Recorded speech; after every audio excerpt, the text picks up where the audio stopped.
The October evening had settled over St. Mary Mead with a particular golden quality that comes just before the year turns definitively toward winter.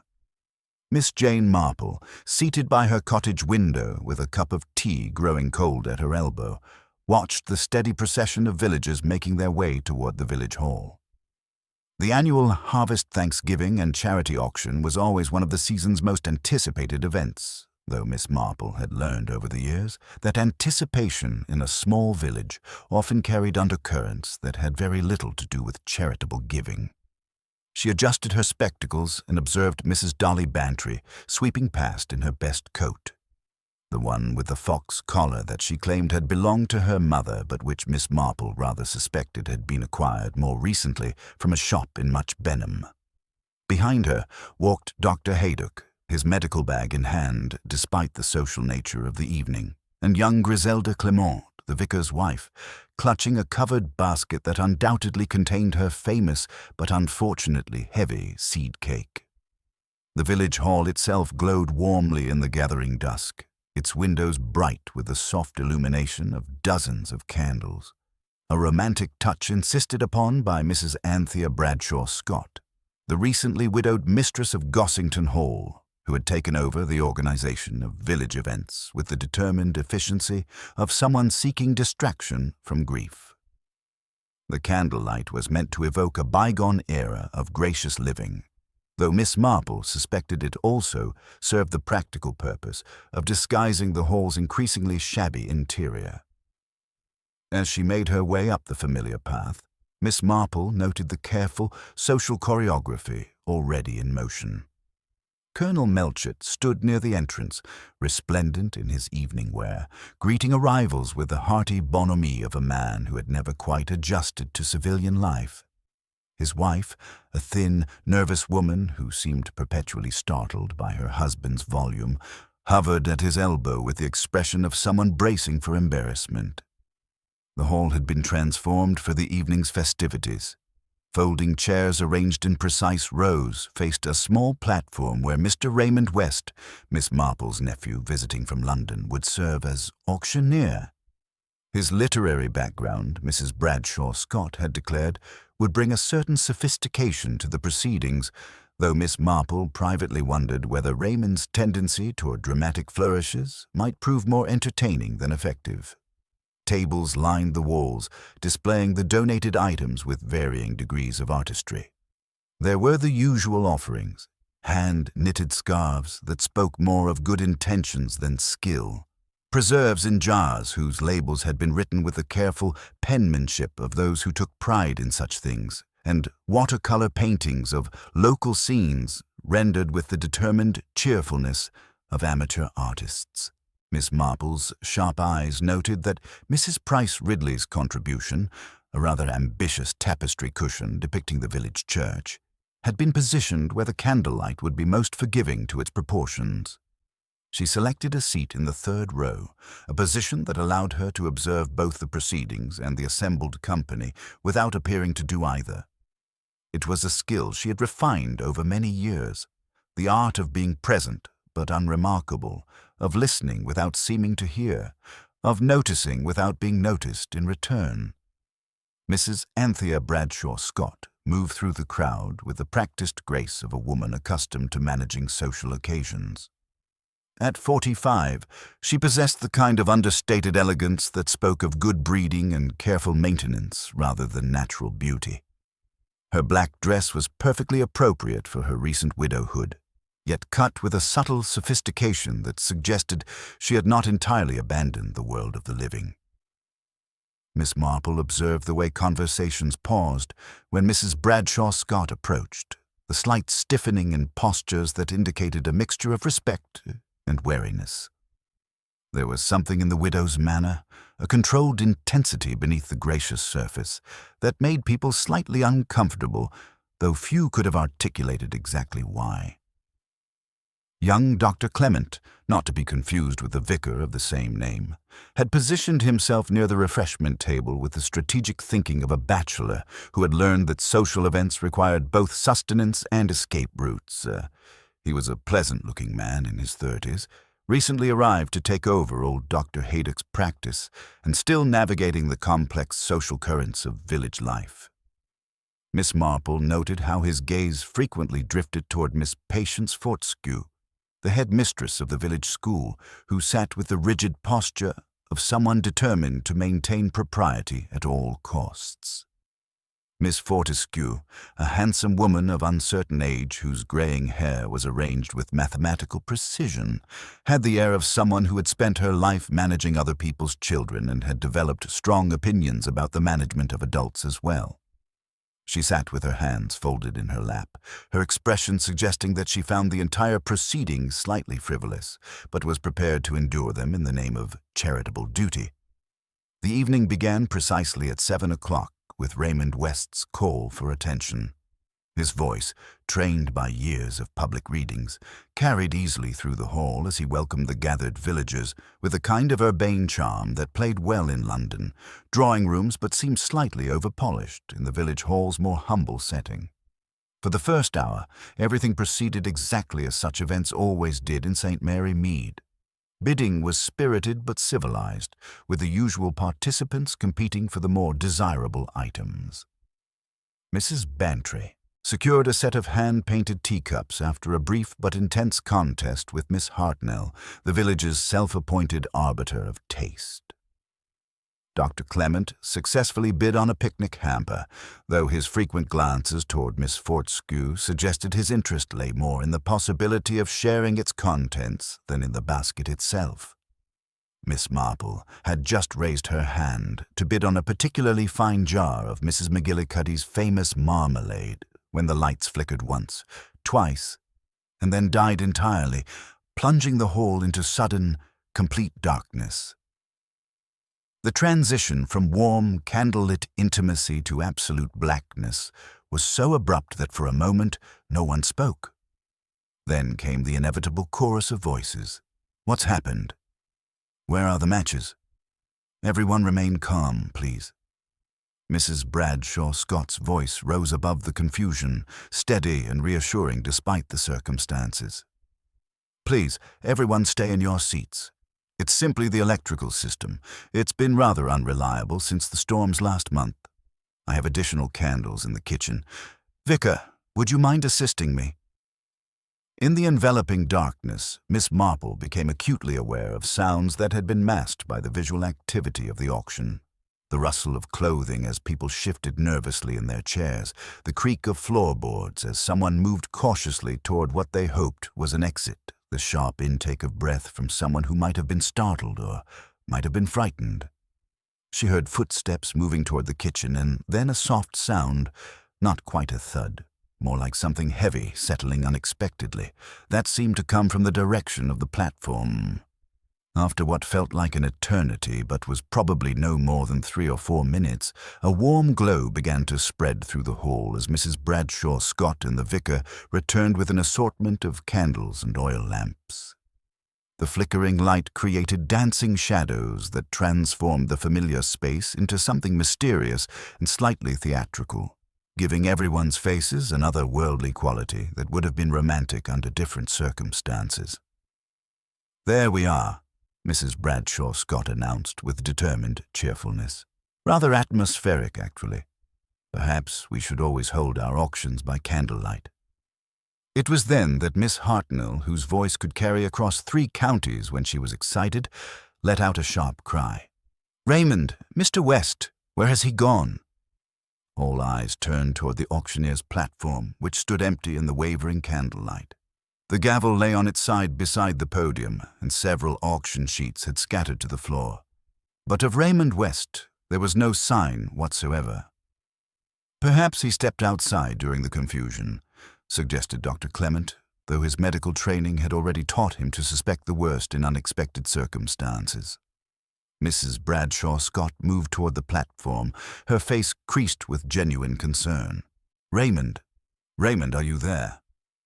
Her call echoed through the hall and into the darkened corridors beyond, but received no response except the hollow sound of her own voice returning to her.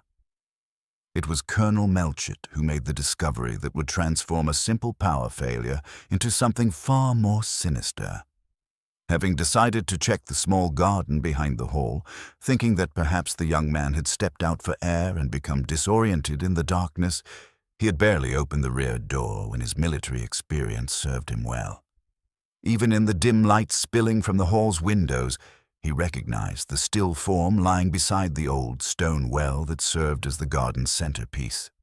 "Good Lord," he breathed, then louder, his voice carrying the authority of a man accustomed to command. "Dr. Clement, come at once." But even before the young physician could reach the scene, even before he could kneel beside the motionless figure and confirm what Colonel Melchett's experienced eyes had already recognized, Miss Marple knew with the terrible certainty that comes from a lifetime of observing human nature that their pleasant village evening had taken a decidedly dark turn. Raymond West would not be completing the auction. He would not be returning to his London flat with amusing stories of provincial life, and the gentle routine of St. Mary Mead was about to be shattered by the most disrupting force of all: murder. As the hall erupted in shocked whispers and Dr. Clement's grim confirmation reached those gathered near the door, Miss Marple remained in her chair, her knitting needles still in her lap, her mind already cataloguing the small details that others, in their shock and confusion, would overlook. The way the auction sheets had fallen, the position of the overturned gavel, the faint scent of something that wasn't quite right mingling with the beeswax and autumn flowers. In the flickering candlelight, she observed the faces around her, the genuine shock, the carefully composed grief, the barely concealed relief, and something else. Something that looked very much like satisfaction, quickly suppressed. The peaceful evening had ended, but for Miss Marple, the real work was just beginning. Colonel Melchett's voice cut through the rising babble with the authority of a man accustomed to command in crisis. "Everyone please remain where you are," he announced, his military bearing immediately asserting control over the shocked gathering. "No one is to leave the hall until the police arrive. Dr. Clement, Dr. Haydock, if you would attend to the deceased, please." The transformation in the village hall was immediate and profound. What had been a warm, convivial gathering just moments before now felt oppressive and strange, the flickering candlelight that had seemed so charming now casting ominous shadows that danced across pale, frightened faces. Miss Marple remained in her chair, her knitting needles still in her lap, but her sharp, blue eyes were busy cataloguing the reactions around her with the practiced attention of someone who had spent a lifetime observing human nature under stress. Dr. Clement knelt beside Raymond's still form in the garden, his young face grave as he conducted his examination with the careful thoroughness his medical training demanded. Dr. Haydock, despite his years of retirement, moved with the swift efficiency of someone whose hands remembered countless emergencies. Their quiet consultation by the old stone well was conducted in voices too low for the hall to overhear, but Miss Marple noted the significant glance that passed between them, the kind of look that suggested this was not the simple collapse that everyone hoped it might be. "I'm afraid there's nothing to be done," Dr. Clement announced quietly as he returned to the hall, his words carrying the weight of finality that no one wanted to hear. "He's been dead for several minutes at least." Mrs. Bantry was the first to voice what everyone was thinking, her usual theatrical tendencies subdued by genuine shock. But how could such a thing happen? Raymond was perfectly well when the lights went out. I saw him myself standing right there at the podium, looking quite pleased with himself. "Heart attack, most likely," declared Mrs. Price Ridley with the confident authority of someone who had diagnosed half the village's ailments from her sitting-room window. "Young men today, all that rushing about in London, irregular meals, too much excitement. The system simply gives out." Miss Fortescue's schoolmistress instincts asserted themselves as she began organizing the shocked villagers with characteristic efficiency. "Perhaps we should move away from the windows," she suggested firmly. "Give the poor man some privacy, and ourselves as well. There's nothing to be gained by staring." But even as people began to shift their positions with the awkward politeness of those trying to maintain social norms under extraordinary circumstances, Miss Marple observed that not everyone seemed equally shocked by the evening's tragic turn. Mrs. Bradshaw Scott, despite her obvious distress, moved through the crowd with a purposefulness that suggested she was already thinking several steps ahead, her gracious hostess manner intact even in crisis. There was something in her controlled composure, not indifference, but a kind of practiced self-possession that spoke of someone accustomed to managing difficult situations. Colonel Melchett returned from the kitchen where he had telephoned for the police, his expression grim. "Inspector Slack is on his way from Much Benham, along with the police surgeon. Should be here within the hour." He surveyed the assembled villagers with the calculating eye of someone assessing potential complications. "I'm afraid we'll all need to remain here until they arrive. No one is to leave the premises." This announcement was met with a murmur that combined resigned acceptance with barely concealed excitement. Miss Marple had observed before that tragedy, however genuinely mourned, also provided a certain stimulation that people were reluctant to acknowledge. The prospect of being questioned by the police, of being part of an official investigation, carried its own dark appeal. As the reality of their situation settled over the gathering, theories began to emerge with the inevitable persistence of village gossip. Mrs. Bantry, having recovered some of her composure, was convinced it must be one of those dreadful itinerants who occasionally passed through the village. "They have no respect for property, let alone life," she declared to anyone within earshot, though Miss Marple knew St. Mary Mead had not seen a genuine vagrant in years. Miss Hartnell, ever practical, favored a different explanation. "It must have been a robbery gone wrong," she pronounced with conviction. "Someone knew Mr. West would be handling the money from the auction. They saw their chance in the darkness." She seemed to overlook the fact that the auction proceeds had been safely locked away well before the lights failed. Dr. Clement, his professional manner barely concealing his personal distress, offered his own speculation to Dr. Haydock. Perhaps he surprised someone trying to steal one of the more valuable items. The darkness would have provided perfect cover for both the theft and the attack. Mrs. Bradshaw Scott, when pressed for her thoughts, spoke quietly but with evident concern. Poor Raymond was such a lively young man, so full of plans. One can't help but wonder if it might be connected to something from his life in London. He moved in such different circles than we do here. The implication was clear. A city crime brought to their peaceful village. Miss Fortescue, her usual rigid posture now infused with stern disapproval, had her own assessment. Young Mr. West was rather too free with his opinions, if you ask me. Always ready with a clever remark, often at others' expense. Writers tend to stir up trouble, don't they? One can easily imagine someone taking offense. Miss Marple listened to each theory, each hurried whisper, each confident assertion, with the patient attention of someone who understood that people's explanations often revealed more about themselves than about the truth they claimed to illuminate. She noticed how Mrs. Bantry's theory reflected her fear of outsiders, how Miss Hartnell's focused on money, how Mrs. Bradshaw Scott subtly deflected attention toward London, and how Miss Fortescue's revealed her critical assessment of character. More significantly, she observed details that others, in their shock and speculation, overlooked entirely. During the confusion following the discovery, she had noted the faint scent that wasn't quite beeswax or autumn flowers, something sharper, more metallic.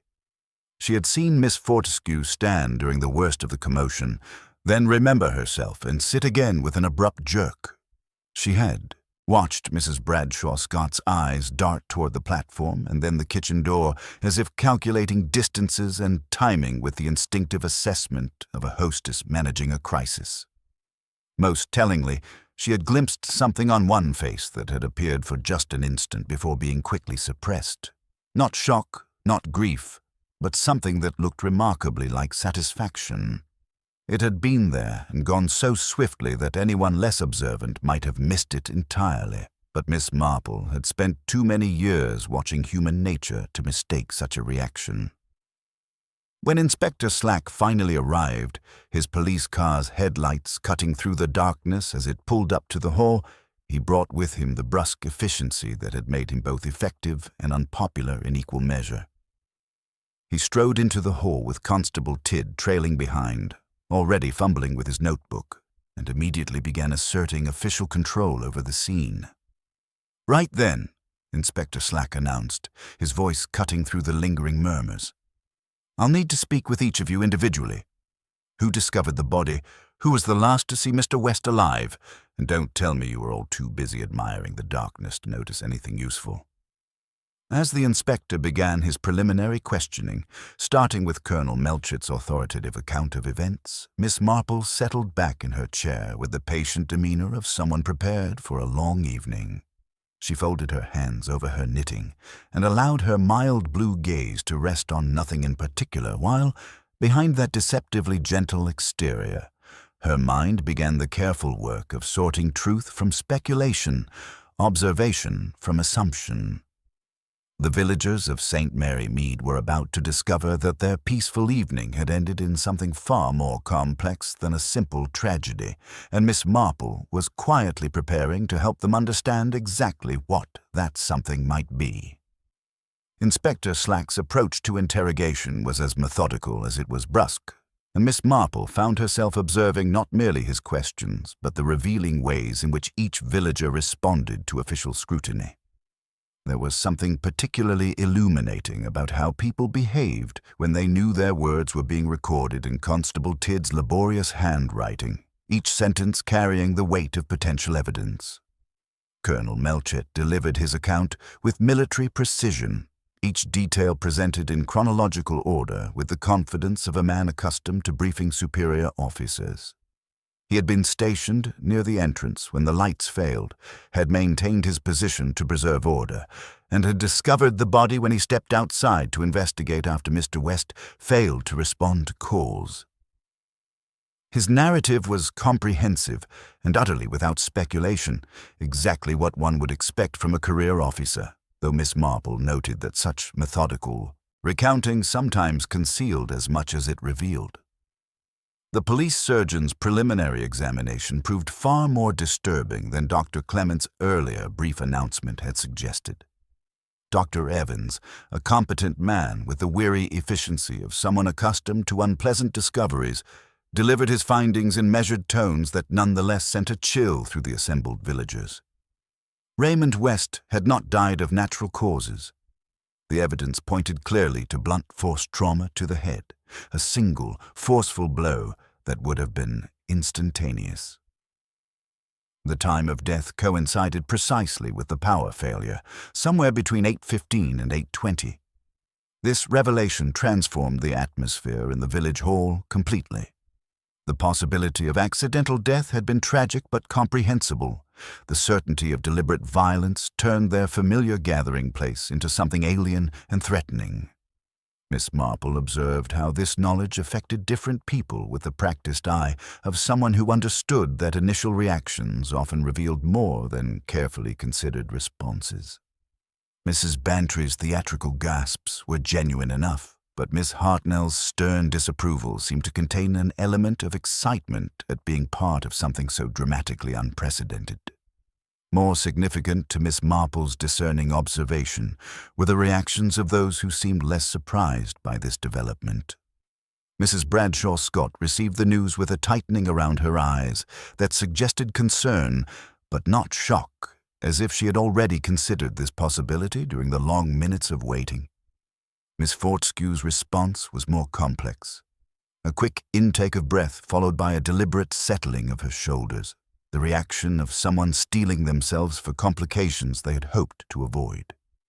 Mrs. Bradshaw Scott's testimony was delivered with the same gracious composure she had maintained throughout the evening's crisis.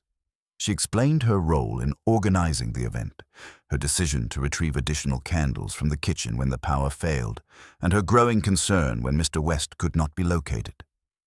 Inspector Slack pressed her about the timing with characteristic bluntness.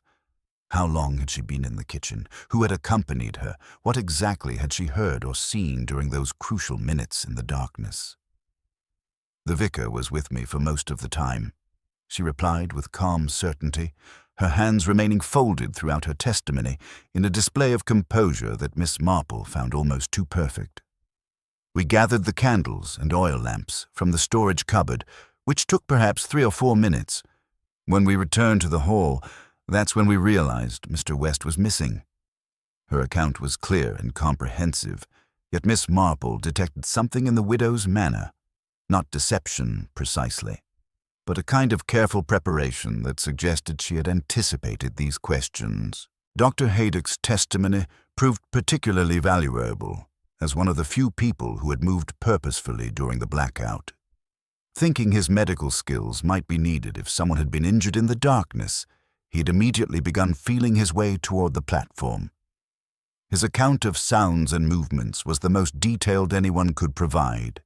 Footsteps moving in several directions, whispered conversations he couldn't identify, and what he now realized might have been the sound of the rear door opening and closing. "I thought it was someone stepping out for air," he explained to Inspector Slack, his elderly face creased with concern. The hall was rather warm with all the candles burning earlier. It seemed natural enough that someone might want fresh air during the confusion. Miss Marple found herself focusing on a detail that seemed to escape the inspector's attention entirely. Dr. Haydock had mentioned hearing whispered conversations, plural, but when pressed for specifics, he could only recall fragments. Someone asking, "Where are you?" and a response that might have been, "Here, by the door." What intrigued her was not what he remembered, but what he seemed to have forgotten. His initial reference suggested at least one exchange he hadn't mentioned specifically, as if his memory had been selectively edited. When Miss Fortescue was questioned, her testimony revealed the first significant inconsistency of the evening. The headmistress, ever precise in her usual dealings, stated with characteristic authority that she had remained in her seat throughout the power failure, perfectly still, until Mrs. Bradshaw Scott and the vicar returned with the candles. Yet Miss Marple distinctly recalled seeing her rise briefly during the confusion, a small detail that might have been an innocent mistake in a moment of panic, but one that seemed oddly specific for someone as meticulous as Miss Fortescue to misremember. "I heard what sounded like something settling," Miss Fortescue added, her usual confidence slightly strained. "Rather like a crate being set down too heavily. From the direction of the platform, I believe." She colored slightly, clearly annoyed at the imprecision of her description, though Miss Marple wondered if the irritation stemmed from the vagueness itself or from having mentioned the sound at all. As the individual questioning continued, Miss Marple began to perceive a pattern that troubled her considerably. Each person's account was internally consistent and generally corroborated by others, yet taken together they created a picture that felt somehow incomplete. It was as if everyone was telling the truth about what they remembered, but their collective memories contained curious gaps that seemed almost too convenient, spaces where crucial actions might have occurred, unobserved. When Inspector Slack finally turned his attention to Miss Marple, she provided her own account with the mild precision that had often frustrated police officers who expected either dramatic revelations or obvious evasions. She had remained in her seat throughout the power failure, she explained, listening carefully to the sounds around her and waiting for instructions. She mentioned the soft sound from the direction of the platform that she had noted earlier and the scattered auction papers she had observed when the light returned. "Did you notice anything unusual about Mr. West before the lights went out?" Inspector Slack asked, his tone suggesting he expected little of value from an elderly village lady. Miss Marple considered the question with careful attention. "He seemed quite pleased with himself," she replied thoughtfully. "Rather more so than the occasion warranted, I thought, as if he knew something amusing that the rest of us didn't." It was a small observation, and Inspector Slack dismissed it with obvious impatience, but Miss Marple had learned that people's moods often provided more reliable clues than their deliberate actions. There was something else troubling her. That faint scent she had detected earlier, sharp and somehow out of place among the familiar odors of beeswax and autumn flowers. It had been fleeting, almost imperceptible, but distinctively foreign to the village hall's usual atmosphere. She had caught it again briefly when the candles were first brought in, a metallic tang that seemed to emanate from near the platform area, before dissipating entirely. As Inspector Slack announced his intention to conduct a thorough search of the premises and examine the scene more carefully in proper lighting, Miss Marple made her own quiet observations. In the improved illumination that the inspector had arranged, she could see the platform area more clearly than had been possible during the candlelit confusion. The scattered auction sheets that had caught her attention earlier were not randomly distributed as one might expect from papers dropped in haste. Instead, they seemed to have been placed with deliberate care, as if someone had wanted to create the impression of disorder while actually arranging a very specific scene. The villagers were finally released with stern warnings about availability for further questioning and strict instructions against discussing the case among themselves.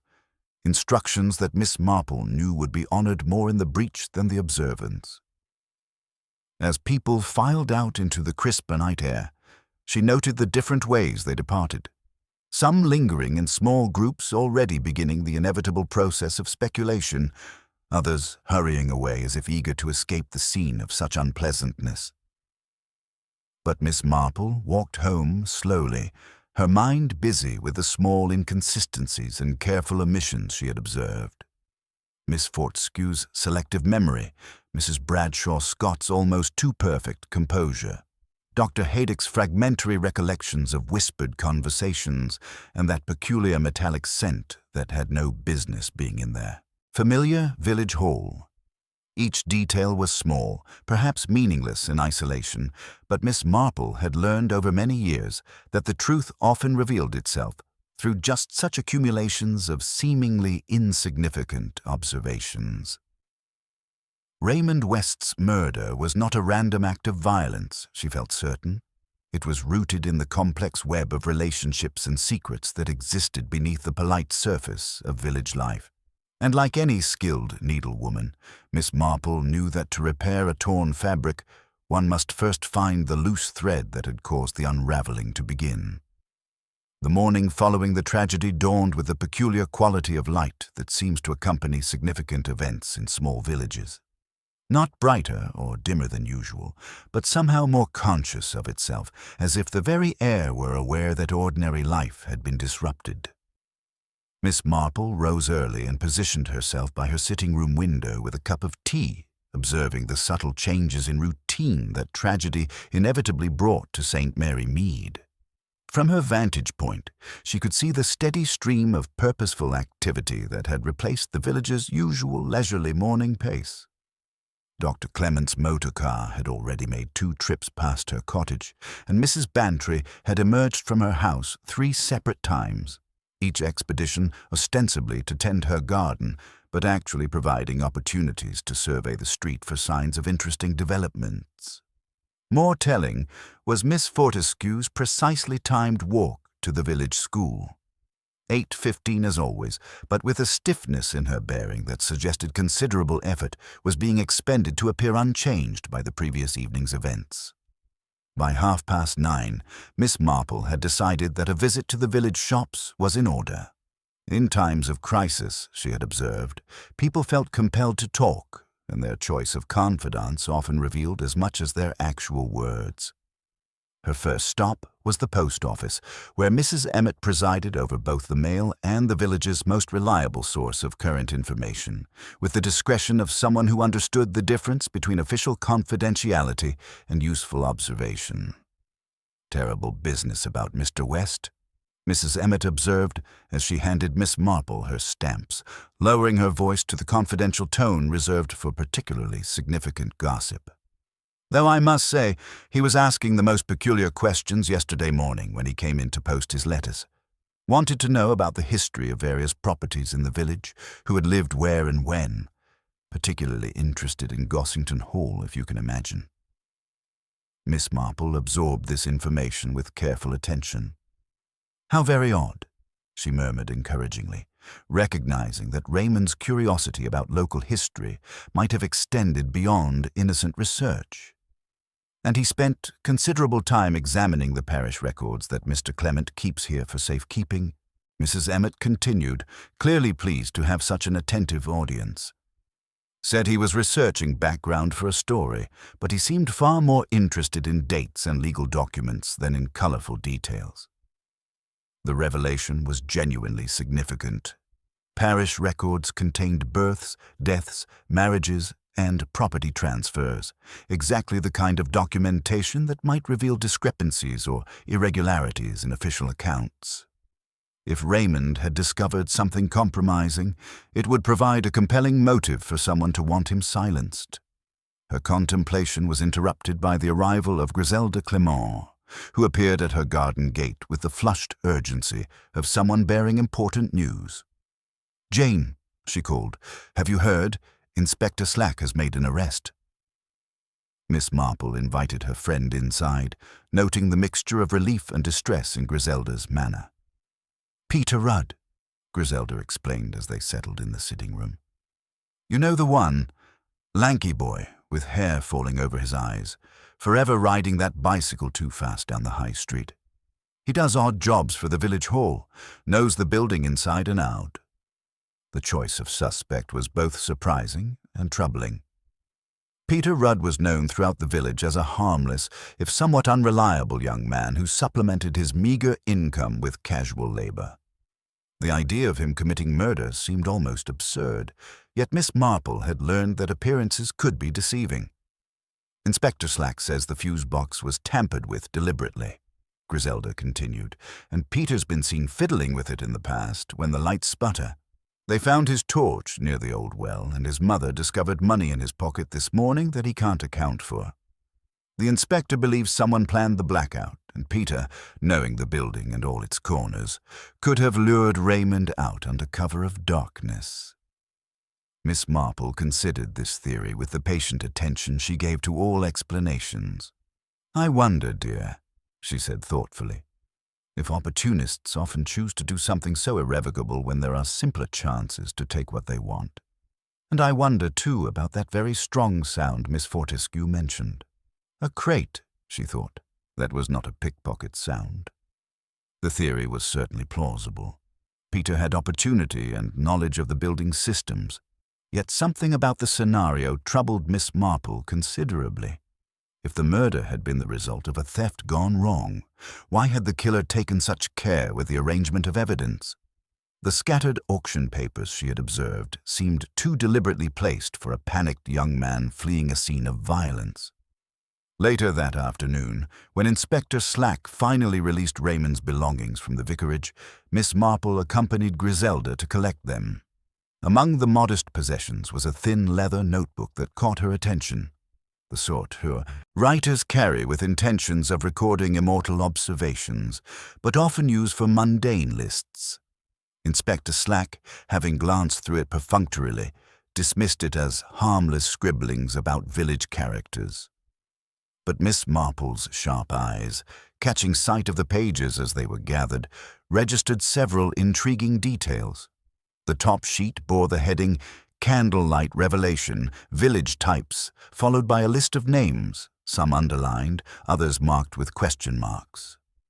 Miss Fortescue was noted for handwriting like sword cuts, and ABS was accompanied by the cryptic comment, "Beware tact." Most significantly, a set of initials she didn't immediately recognize had been circled, with the faintest pencil notation beside them. Well, 30 years. Hush. The implications were considerable. Raymond had not simply been preparing harmless observations for entertainment. He had been investigating something specific, something connected to events 30 years past and somehow related to the old stone well where his body had been discovered. The notebook suggested he had uncovered a secret that someone was desperate to keep buried. These thoughts were still occupying her mind when Mrs. Bradshaw Scott arrived at her cottage late in the afternoon, appearing composed as ever, but with subtle signs of strain that Miss Marple's experienced eye readily detected. The widow's visit was ostensibly social, but her manner suggested more pressing concerns. "I'm deeply troubled about this arrest," Mrs. Bradshaw Scott confided after the usual pleasantries. "Peter Rudd may not be the most reliable person in the village, but I simply cannot believe him capable of murder. He's done odd jobs for me occasionally since my husband's death, garden work and light repairs. He's always been perfectly reliable and remarkably gentle in his manner." Miss Marple provided tea and listened with patient attention, noting that Mrs. Bradshaw Scott's concern seemed genuine but was accompanied by a kind of controlled urgency that suggested personal stakes beyond simple justice. It was the behavior of someone who needed the investigation to continue, who could not afford to have the case closed prematurely with the wrong person in custody. Inspector Slack's eagerness to close the case quickly may result in a terrible miscarriage of justice, the widow continued, her voice carrying genuine distress. "I can't help wondering if someone might have given Peter the evidence they found. The money, perhaps even placed his torch by the well. He's quite trusting, you know. He might easily have been manipulated by someone with more sophisticated motives." The suggestion was both intriguing and entirely plausible. If the real killer had wanted to direct suspicion away from themselves, planting evidence on someone like Peter Rudd would be both simple and effective. It would require only a few moments of contact and a plausible explanation for the transfer. As Mrs. Bradshaw Scott took her leave, Miss Marple found herself considering the widow's words alongside her other observations. The metallic scent that had troubled her the previous evening, the too careful arrangement of evidence, the cryptic notation about 30-year-old secrets, all suggested a crime far more calculated than Inspector Slack's theory allowed. Someone had planned not only Raymond's murder, but also the subsequent investigation, carefully orchestrating events to ensure that suspicion would fall on the most vulnerable and least sophisticated person available.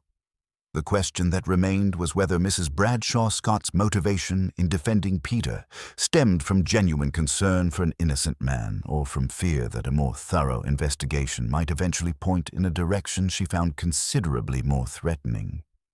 Miss Marple had learned over many years that people's willingness to champion justice often correlated directly with their confidence that justice would not inconvenience them personally. As evening approached and the village settled into its altered routine, Miss Marple reflected on the day's revelations.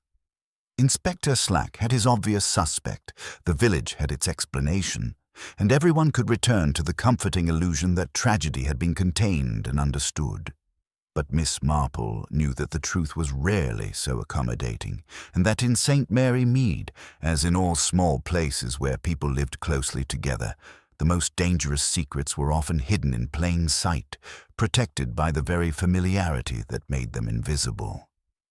The real work of detection was just beginning, and Miss Marple was quietly preparing to uncover whatever truth lay buried beneath 30 years of careful silence. The morning following Peter Rudd's arrest brought an unsettling development that would prove far more significant than Inspector Slack initially realized.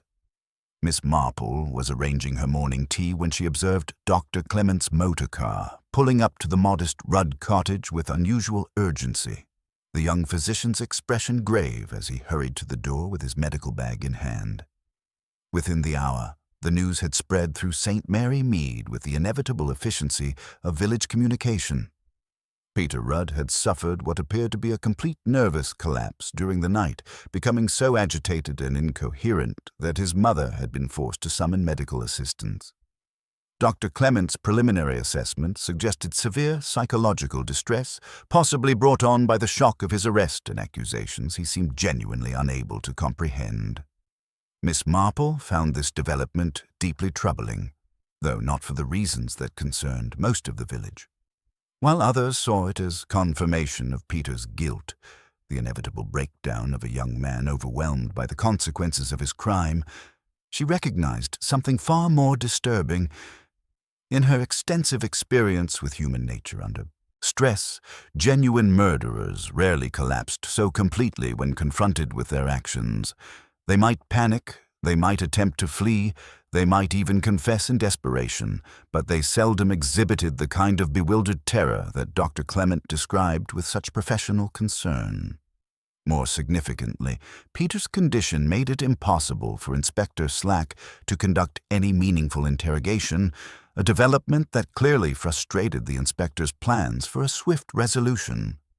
The young man alternated between periods of complete withdrawal and episodes of confused rambling that made no coherent sense, speaking in fragments about the lady in black and something silver that fell. References that seemed more like fever dreams than genuine recollections of criminal activity. Miss Marple decided that a visit to the Rudd cottage was in order, ostensibly to offer assistance to Mrs. Rudd during her family's crisis. She found the older woman in a state of distress that was unmistakably genuine, her work-worn hands twisting anxiously in her lap as she struggled to comprehend the accusations against her son. The cottage kitchen was spotlessly clean in the way of households that could afford no clutter. The stove blackened to a careful shine, a chipped jug of late chrysanthemums brightening the scrubbed wooden table. Mrs. Rudd accepted Miss Marple's visit with the grateful relief of someone desperately needing a sympathetic ear. "He's a good lad, Miss Marple," she began, her voice carrying the defensive pride of a mother protecting her child. "Not clever, perhaps, but good. Never raised a hand to anyone in his life, let alone—" She couldn't bring herself to finish the sentence, the word murder too terrible to speak aloud in connection with her son. Miss Marple's observant eyes noted details that told their own story about the previous evening's events. On a shelf above the sink lay a black enameled torch with a distinctive dent at the rim and a strip of red thread tied around the handle. Clearly a makeshift charm against misplacing things, the kind of practical solution that spoke of genuine ownership and daily use. "That's Peter's torch?" she inquired with gentle interest, though she already suspected the answer. Mrs. Rudd looked at it with surprise and growing indignation. "Inspector Slack claimed they found his torch by the well, but there it is. See the chip from when he dropped it off his bicycle last Whitsun. The red thread's been there for months." When Miss Marple tested the device, clicking the switch hopefully, the beam struggled feebly before dying entirely. Clearly an old battery, or no battery at all, certainly not the bright, reliable light that would be needed for criminal activity in complete darkness. The implications were immediately apparent. If a torch had been found by the well in good working condition, it had not been Peter's torch. Someone had planted evidence with deliberate calculation, choosing an item that would seem to implicate the young man while ensuring their own device remained functional for whatever purpose they had required it. Mrs. Rudd's explanation of the money found in Peter's possession proved equally revealing. Inspector Slack made it sound as if Peter had hidden it away like a thief, she said with wounded dignity. But it was payment from Mrs. Bradshaw Scott for moving those heavy trunks down from Gossington's attic, her late husband's belongings. She paid him fairly on Tuesday, and he was saving the note for the winter boots he needs. This detail could be easily verified, Miss Marple realized, and Mrs. Bradshaw Scott seemed unlikely to deny paying legitimate wages. More intriguingly, the work had involved moving trunks from the attic, exactly the sort of activity that might have revealed something significant to Raymond West, who had been researching the history of village properties with such particular interest. After leaving the Rudd cottage with several comforting words and a promise to speak with Dr. Clement about Peter's condition, Miss Marple made her way to the village hall. The building had been released by Inspector Slack that morning, and the caretaker, Mr. Pierce, admitted her readily when she mentioned having misplaced her reading glasses during the previous evening's confusion. In the improved lighting of day, the hall looked remarkably ordinary, almost disappointingly normal after the dramatic events it had witnessed. But Miss Marple's sharp eyes were examining details that had been obscured by candlelight and confusion. The platform area where Raymond had conducted the auction showed subtle signs that troubled her considerably. The scattered papers were not randomly distributed, as one might expect from documents dropped in haste, but seemed deliberately arranged to create an impression of disorder while actually forming a very specific pattern. More significantly, her examination of the floor near the rear door revealed something that had been overlooked in the previous evening's chaos. Embedded in a crack between two floorboards was a small fragment that caught the light with a distinctive gleam. A piece of silver jewelry, barely visible and easily mistaken for ordinary debris, but clearly part of a brooch or pin that had been broken with considerable force. The discovery was genuinely significant. The metallic scent she had detected the previous evening suddenly made perfect sense. It had been the smell of silver, probably released when the piece was damaged during what must have been a violent struggle. Moreover, the location of the fragment suggested it had been lost during the crucial moments when Raymond was being attacked, possibly torn from his assailant's clothing as he fought for his life. As she carefully wrapped the fragment in her handkerchief, Miss Marple reflected on its implications. Silver jewelry of this quality was not common in St. Mary Mead, and the partially visible engraving suggested it might be a monogrammed piece that could be traced to its owner. More importantly, its presence at the scene completely contradicted Inspector Slack's theory of a simple robbery gone wrong. Petty thieves did not typically wear expensive jewelry to their crimes, nor would they be likely to engage in the kind of violent struggle that would damage such items. Her investigation was interrupted by Mr. Pierce, who'd been watching her examination with growing interest. "Funny thing about that old well," he volunteered, his voice carrying the weight of someone who had noticed important details that others had dismissed. "The lid's been squealing like a rusty gate for years whenever anyone so much as touched it. But this morning when I went to check the garden, it opened smooth as butter. Someone's put oil to those hinges, and recently too." This information was extraordinarily significant. The well lid's condition meant that anyone attempting to use it during the blackout would normally have created a distinctive sound that would have carried clearly across the quiet hall. But if someone had prepared by oiling the hinges in advance, they could have opened and closed it silently, exactly what would be necessary if they needed to dispose of evidence quickly and quietly during the confusion following Raymond's murder. Miss Marple's mind began connecting the various elements she had observed. The oiled hinges that would allow silent access to the well, the metallic scent that suggested silver had been damaged during the attack, the carefully planted evidence designed to implicate Peter Rudd, and Raymond's notebook references to 30-year-old secrets somehow connected to that same well. The picture that emerged was of a crime planned with considerable sophistication by someone who understood both the village's social dynamics and the likely course of any subsequent investigation. Walking home through the village, she encountered Mrs. Bantry near the green, clearly bursting with the latest gossip that had been circulating among the more socially connected residents. The conversation quickly turned to Mrs. Bradshaw Scott, whose composed handling of the previous evening's crisis had apparently sparked considerable speculation about her background and circumstances. "Such a capable woman," Mrs. Bantry observed, with the tone of someone delivering carefully considered judgment.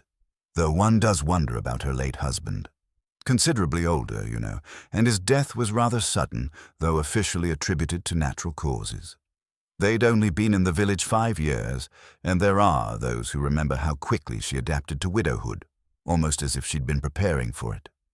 More significantly, Mrs. Bantry had learned that Raymond West had been making inquiries about the Bradshaw Scots' arrival in St. Mary Mead, particularly about Mr. Alistair's previous life and the circumstances surrounding his purchase of Gossington Hall. He even asked old Mr. Wither about the will. She confided with obvious relish at being part of such dramatic revelations.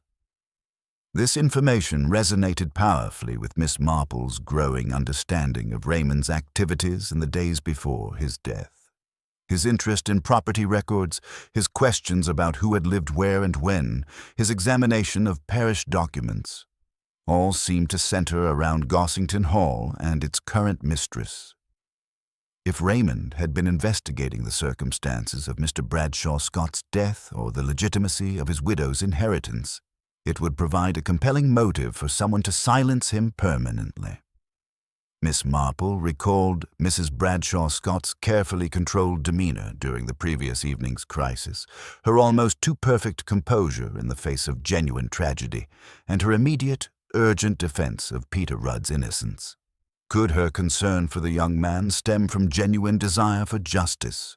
Or was it a calculated diversion designed to ensure the investigation concluded quickly before it could examine more dangerous possibilities?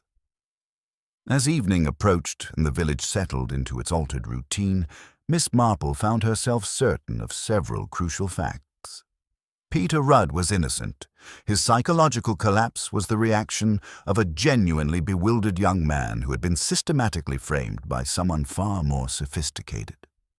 The real killer had planned not only Raymond's murder, but also the subsequent investigation, carefully orchestrating events to ensure suspicion would fall on the most vulnerable person available.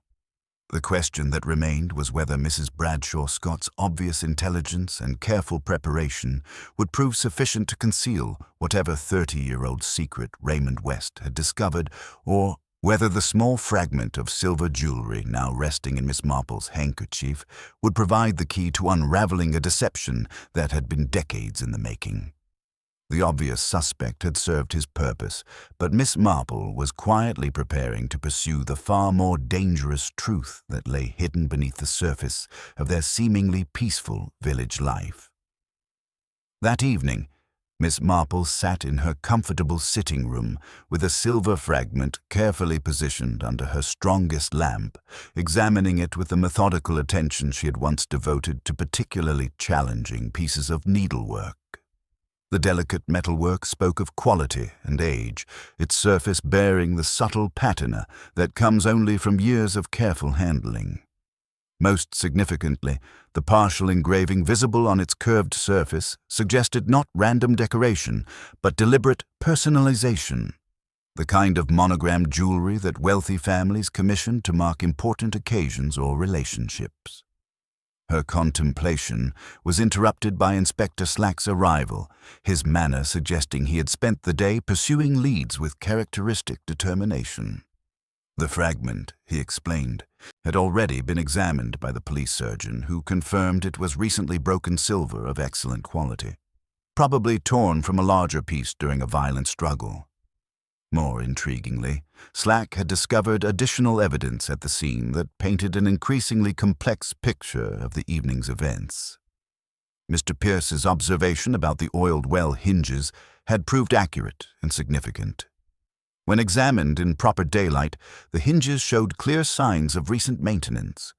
Not the casual oiling one might do for general upkeep, but the careful, thorough application of someone who needed the mechanism to operate in complete silence. More tellingly, caught in the generous application of oil was a single pale hair, too fine and too light to belong to any of the obvious suspects, yet clearly deposited during the preparation process. Someone planned this carefully, Inspector Slack observed with grudging admiration for the killer's foresight. They knew they'd need quick, silent access to that well, and they prepared for it in advance. This wasn't a crime of passion or robbery gone wrong. This was calculated murder with a sophisticated cover-up plan. The following morning brought Miss Marple's first opportunity to pursue the fragment's origins through proper channels. Her visit to Mr. Davies, the village jeweler, proved extraordinarily illuminating. The elderly craftsman examined the piece with the practiced eye of someone who had spent decades working with precious metals and understanding their stories. French work, I'd say, probably from the 1880s or early 1890s, he pronounced with quiet authority, adjusting his spectacles to peer more closely at the engraving.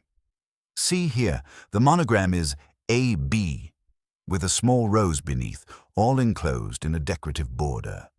The rose is particularly significant. It's not merely ornamental, but appears to be a family crest or personal symbol. The craftsmanship suggests it was commissioned rather than purchased ready-made, probably as part of a matching set. This information resonated powerfully with Miss Marple's growing understanding of the case. The initials A.B. could certainly refer to Anthea Bradshaw Scott, and the rose motif was indeed repeated in the decorative ironwork at Gossington Hall. But Mr. Davies's dating of the piece raised intriguing questions. If the brooch had been made in the 1880s or 1890s, it predated Mrs. Bradshaw Scott's residence in the village by many years. Meanwhile, Dr. Clement's continued attention to Peter Rudd was yielding information that proved far more valuable than Inspector Slack had initially realized. The young man's psychological condition was stabilizing enough to allow for more coherent communication, and his fragmented memories were beginning to form a picture that was both disturbing and revealing. "He keeps returning to specific details," Dr. Clement explained during his afternoon visit to Miss Marple. "The lady in black who was where she shouldn't be, the sound of something silver falling, and, most significantly, his repeated insistence that he only wanted to help her. It's becoming clear that Peter was present during the crucial moments, but as a witness rather than a perpetrator. More intriguingly, Peter's descriptions included sensory details that seemed remarkably specific for someone in his confused state. A voice like rustling silk, the smell of lavender and old secrets, and most tellingly, his conviction that she was crying, but trying not to make sound. These observations suggested not only that he had been close enough to observe the killer in considerable detail, but that the encounter had involved emotional complexity beyond simple violence. Armed with this accumulating evidence, Miss Marple decided that a thorough examination of the village's historical records was essential. Raymond's notebook reference to 30 years suggested that the current crime was rooted in events from the distant past, and the parish registers that Mrs. Emmett had mentioned might contain crucial information about the connections between past and present. Her afternoon spent in the vicarage study, carefully examining the leather-bound volumes of births, deaths, and marriages, proved to be extraordinarily revealing. The records from 30 years previous contained several entries that seemed significant when viewed together. The arrival of one Agnes Brown as governess at Gossington Hall, her subsequent disappearance from all official records without corresponding marriage or death entries, and most intriguingly, the birth of a child to Jane Smith at an address that corresponded to a cottage on the Gossington estate. The pattern that emerged was both fascinating and disturbing. Agnes Brown had vanished from the official record, but Jane Smith, an obviously assumed name, had given birth to a daughter several months later. Years afterward, that same daughter, listed as Anthea Smith, had married Alistair Bradshaw Scott and eventually become mistress of the very estate where her mother had once worked as governess. The implications were staggering. If Mrs. Bradshaw Scott was indeed the daughter of the missing governess Agnes Brown, then her entire social position was built upon a carefully constructed deception.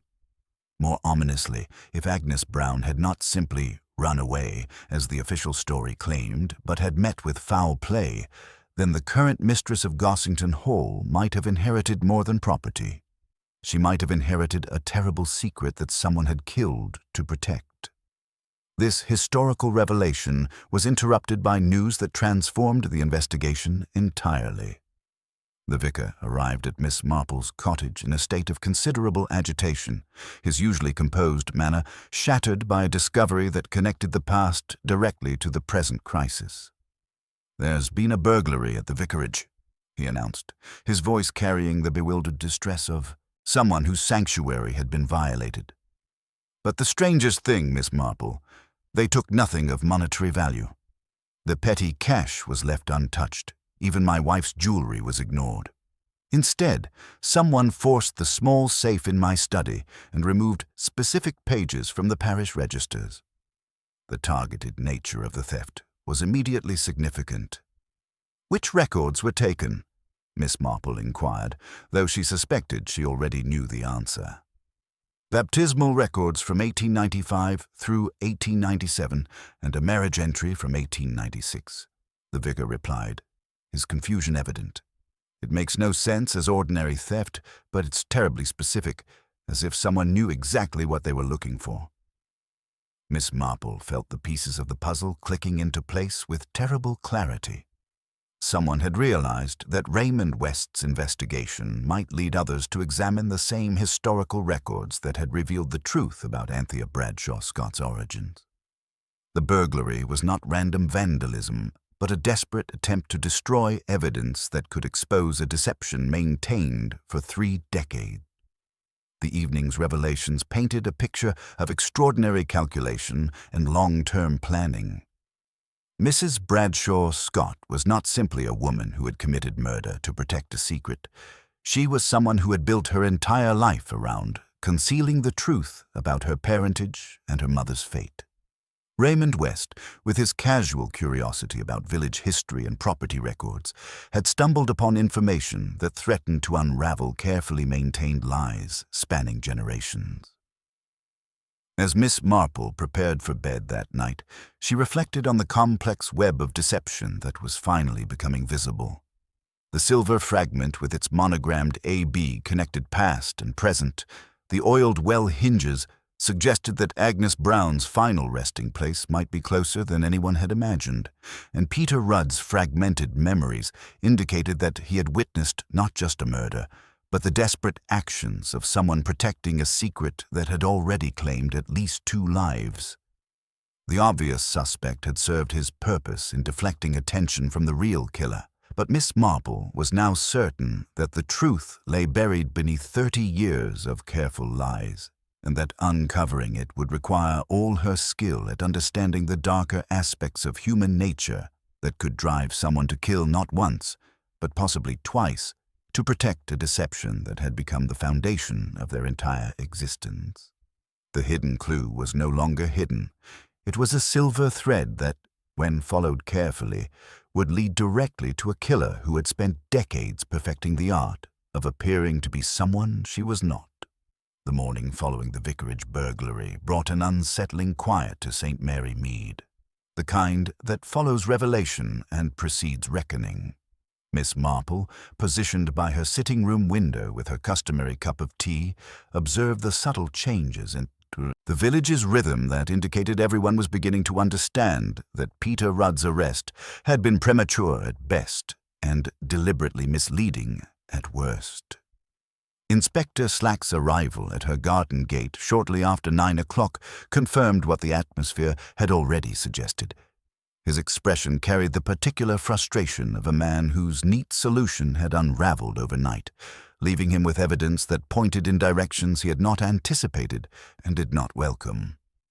The vicarage burglary was remarkably selective, he informed her without preamble, clearly hoping that Miss Marple's reputation for noticing significant details might provide guidance his official investigation had missed.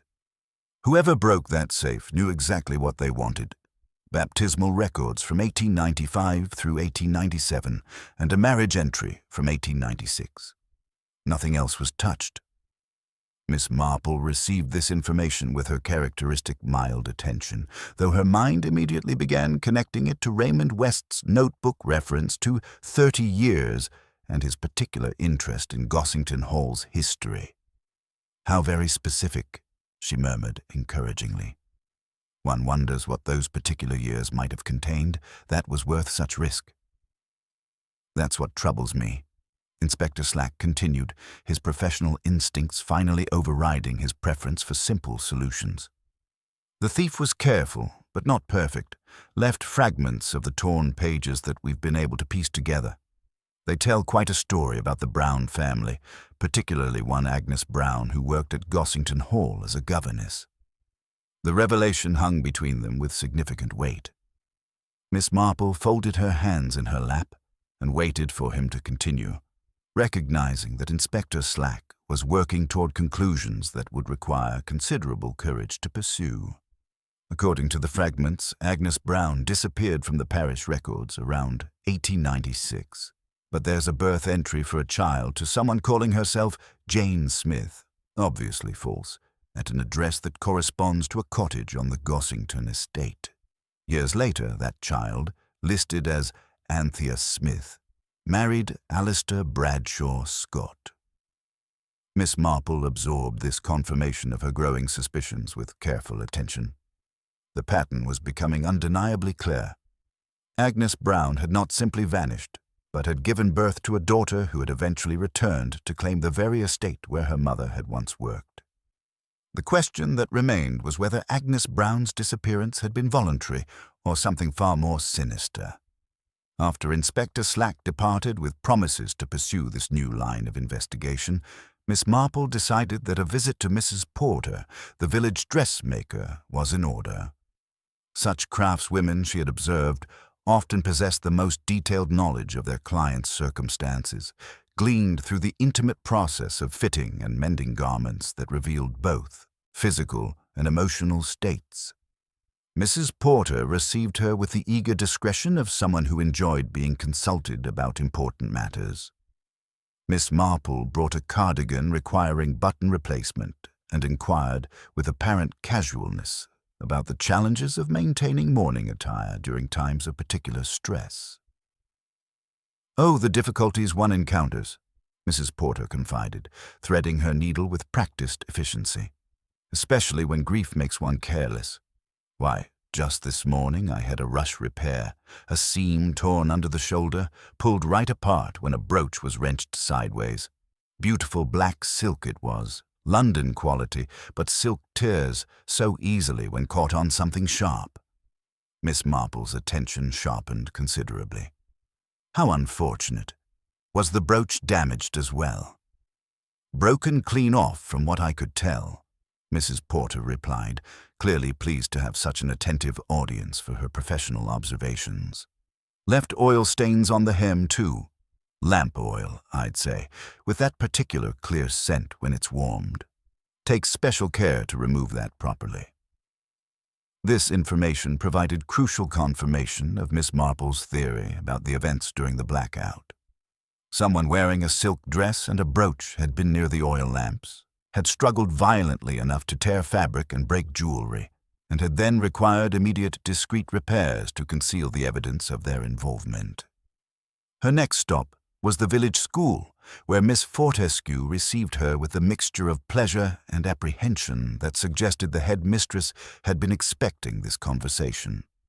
In her precisely ordered office, surrounded by the familiar scents of chalk and polished wood, Miss Fortescue's usual composure showed subtle cracks that indicated considerable internal struggle. "You wish to discuss that evening?" Miss Fortescue began, her instinct for directness wrestling with a profound distaste for involvement in sordid matters.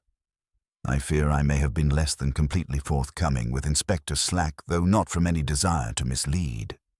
Miss Marple encouraged her with patient silence, recognizing that the head mistress was working toward a confession that required considerable moral courage. "When the lights failed, I did rise briefly from my seat," Miss Fortescue admitted, her voice carrying the precise diction of someone determined to be absolutely accurate.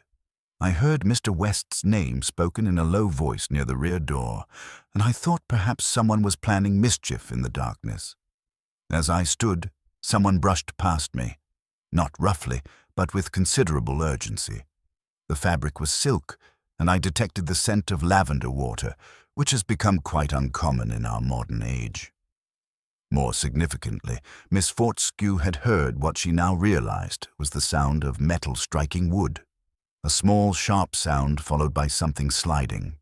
At the time, she had dismissed it as someone bumping into furniture, but in retrospect it seemed far more purposeful. "I did not mention this to Inspector Slack because I could not swear to the person's identity," Miss Fortescue concluded with evident reluctance. "But there are certain scents one associates with particular individuals, and lavender water has a very distinctive quality." Armed with this accumulating evidence, Miss Marple decided that a visit to Gossington Hall was essential. The widow's own domain would provide the most revealing setting for observation, where the careful control she maintained in public might show subtle cracks under the pressure of recent events. Gossington Hall presented its usual facade of elegant tranquility, but Miss Marple's experienced eye detected subtle signs of strain in its mistress.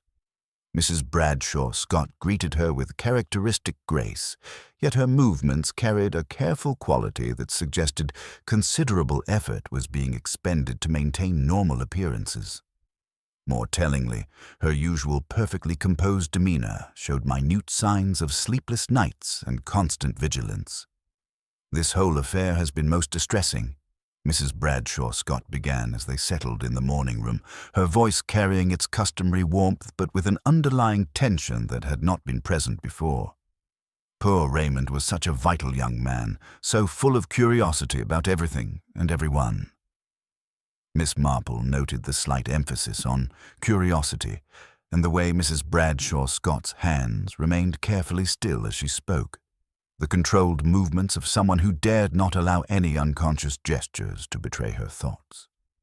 "I understand he was particularly interested in the history of this beautiful house," Miss Marple observed gently, her mild gaze taking in the elegant furnishings and lingering on a small silver rose motif carved into the mantelpiece, a detail that resonated powerfully with the fragment in her handkerchief. Mrs. Bradshaw Scott's response was perfectly measured, but Miss Marple detected the slightest hesitation before she spoke, as if she were choosing her words with extraordinary care. "Yes, he asked several questions about the previous owners, the Ainsworth family. I told him what little I knew, of course, though I'm afraid my knowledge of the distant past is quite limited." The mention of the Ainsworth name provided Miss Marple with the opening she had been seeking. "Such an interesting family, from what one hears. I believe there was a daughter who went abroad many years ago. Agnes, wasn't it? One does hear fragments of old stories." The reaction was subtle but unmistakable. Mrs. Bradshaw Scott's composure remained intact, but there was a tightening around her eyes that suggested the name carried significance she was determined not to reveal. "I'm afraid I know very little about the family's personal affairs," she replied with careful neutrality, though her breathing had become slightly more controlled, as if she were making conscious effort to regulate it. When Miss Marple mentioned the recent burglary at the vicarage and the loss of historical records, Mrs. Bradshaw Scott's concern seemed genuine, but was accompanied by a restless energy that suggested personal stakes beyond simple regret for the village's loss. "Such a shame when pieces of history disappear," Miss Marple mused, watching her hostess carefully. "Sometimes a small object, a piece of jewelry perhaps, can tell us more about the past than volumes of official records." Mrs. Bradshaw Scott's hand moved almost imperceptibly to her throat, where her usual brooch was notably absent, leaving only a simple strand of pearls. The gesture was brief, but it carried the weight of recognition and perhaps regret. As Miss Marple took her leave, she observed that a section of gravel near the kitchen door bore an irregular darkening, as if something had been spilled and later washed away. The faint gleam suggested oil that water had not entirely removed, exactly what one might expect if someone had needed to clean lamp oil from clothing or hands in considerable haste. Walking home through the village, Miss Marple encountered Dr. Haydock, whose long tenure in St. Mary Mead had made him a repository of memories spanning generations. His expression suggested he had been hoping for such a meeting, and his willingness to share long-suppressed knowledge indicated that recent events had stirred recollections he felt compelled to reveal. "Terrible business about those parish records," he began, settling beside her on the bench by the village green. "Though it brings back memories of another time when people were very interested in what those books contained. Must be 30 years ago now, when Agnes Ainsworth disappeared so suddenly from Gossington Hall." His recollections painted a picture that official records had either omitted or deliberately obscured. Agnes Ainsworth had been the daughter of Gossington Hall's previous owners, a spirited young woman who had been sent abroad under circumstances that were never fully explained. Her return several years later had been brief and troubled, ending with her mysterious disappearance under circumstances that had never been satisfactorily resolved. "There were whispers at the time," Dr. Haydock confided, his voice carrying the weight of long-suppressed knowledge. Agnes had returned, changed, bitter, withdrawn. She seemed to be searching for something, asking questions about events that had occurred during her absence. And then, one day, she simply vanished. The family claimed she had gone abroad again, but there were those who wondered if something more permanent had silenced her questions. More significantly, Dr. Haydock recalled the subsequent arrival of a young woman claiming to be connected to Agnes, ostensibly to settle her affairs, but actually conducting her own investigation into the circumstances of Agnes's disappearance. This woman had shown remarkable knowledge of the estate's layout and history for someone who claimed to be merely a distant relation. Curious thing was, he continued, she seemed particularly interested in the old well in the garden, spent considerable time examining it, asking questions about its history and use. When she left, she seemed to have acquired not just Agnes's belongings, but considerable knowledge about the estate's secrets. The implications crystallized with terrible clarity in Miss Marple's mind. Mrs. Bradshaw Scott was not simply someone who had committed murder to protect a secret. She was Agnes Ainsworth's daughter, returned to investigate her mother's fate and eventually to claim the estate where that fate had been sealed. Her marriage to Alistair Bradshaw Scott had been not romance, but calculation, a means of gaining legal control over the property where her mother had vanished. Raymond West, with his innocent curiosity about village history, had unknowingly stumbled upon evidence that threatened to expose not just the current crime, but the original disappearance that had motivated it.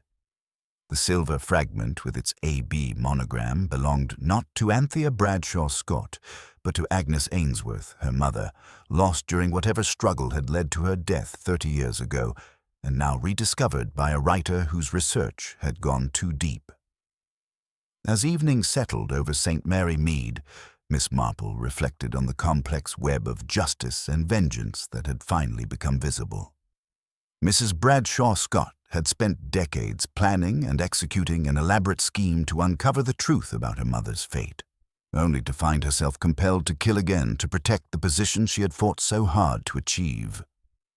Peter Rudd's fragmented memories of the lady in black, who was crying but trying not to make sound, suggested he had witnessed Mrs. Bradshaw Scott in a moment of genuine breakdown, perhaps the moment when she realized that her carefully maintained secret was about to be exposed, forcing her to choose between revelation and murder.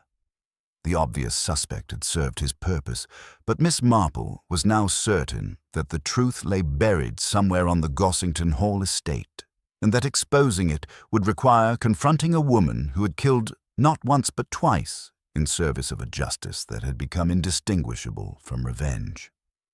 The stage was set for a confrontation that would reveal whether 30 years of careful planning could withstand the gentle but inexorable pressure of truth seeking its voice.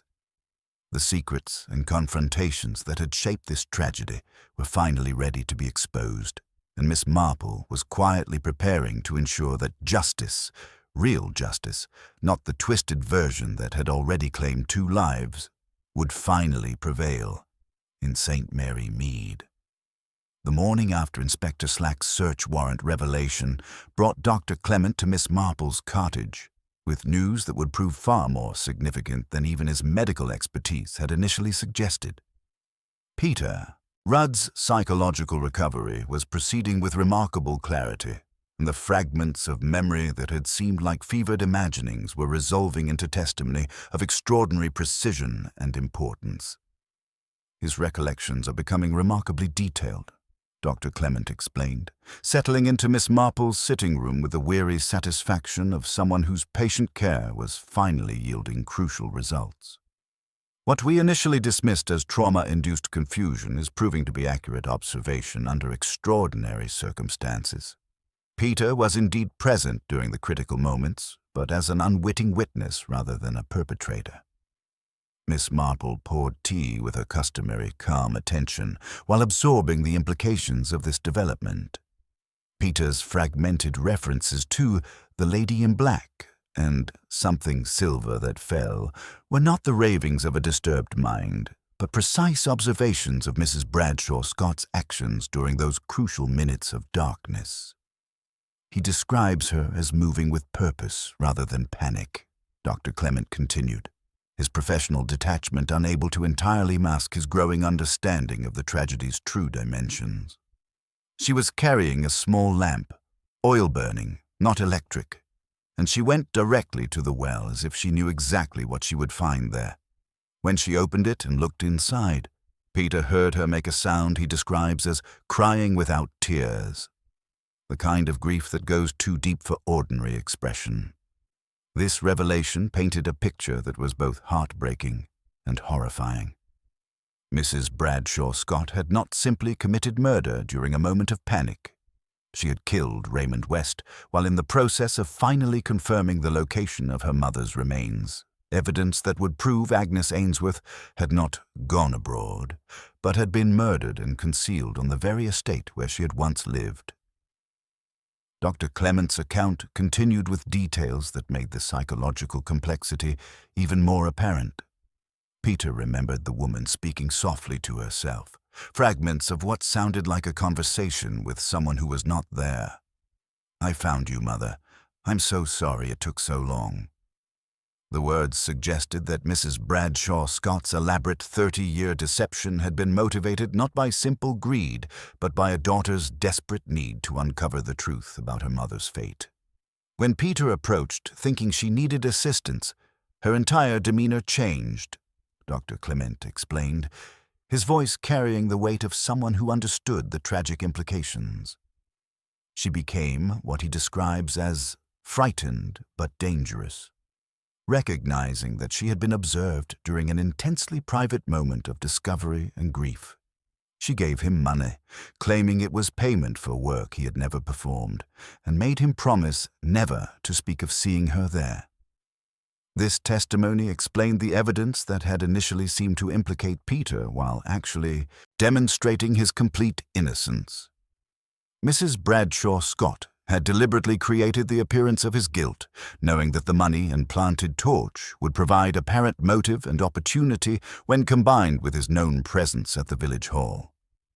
Armed with this crucial information, Miss Marple decided that verification of the historical details was essential before any confrontation could take place.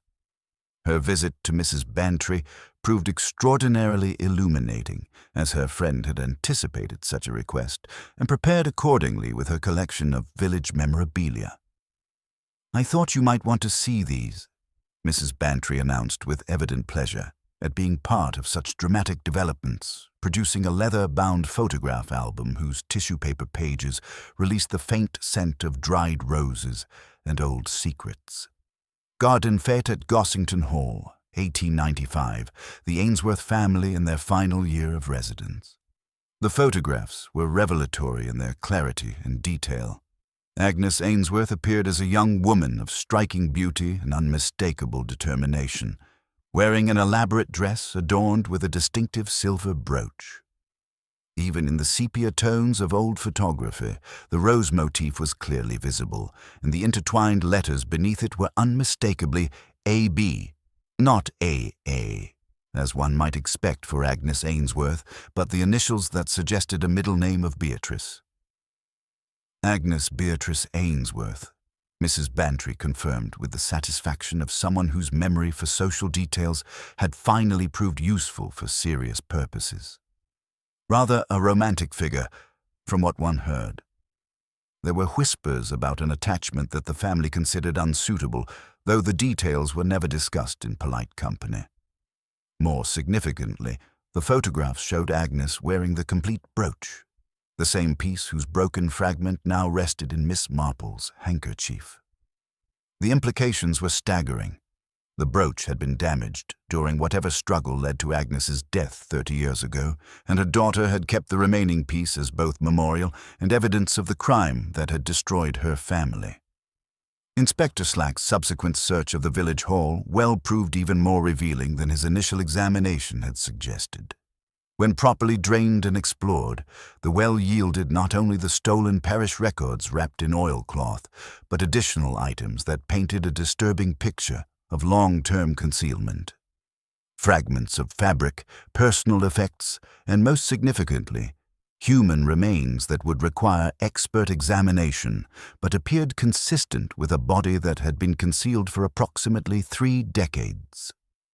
"Someone's been using this well as a repository for 30 years, Inspector Slack announced with grim satisfaction at finally having physical evidence to support the emerging theory. "The records were just the most recent addition.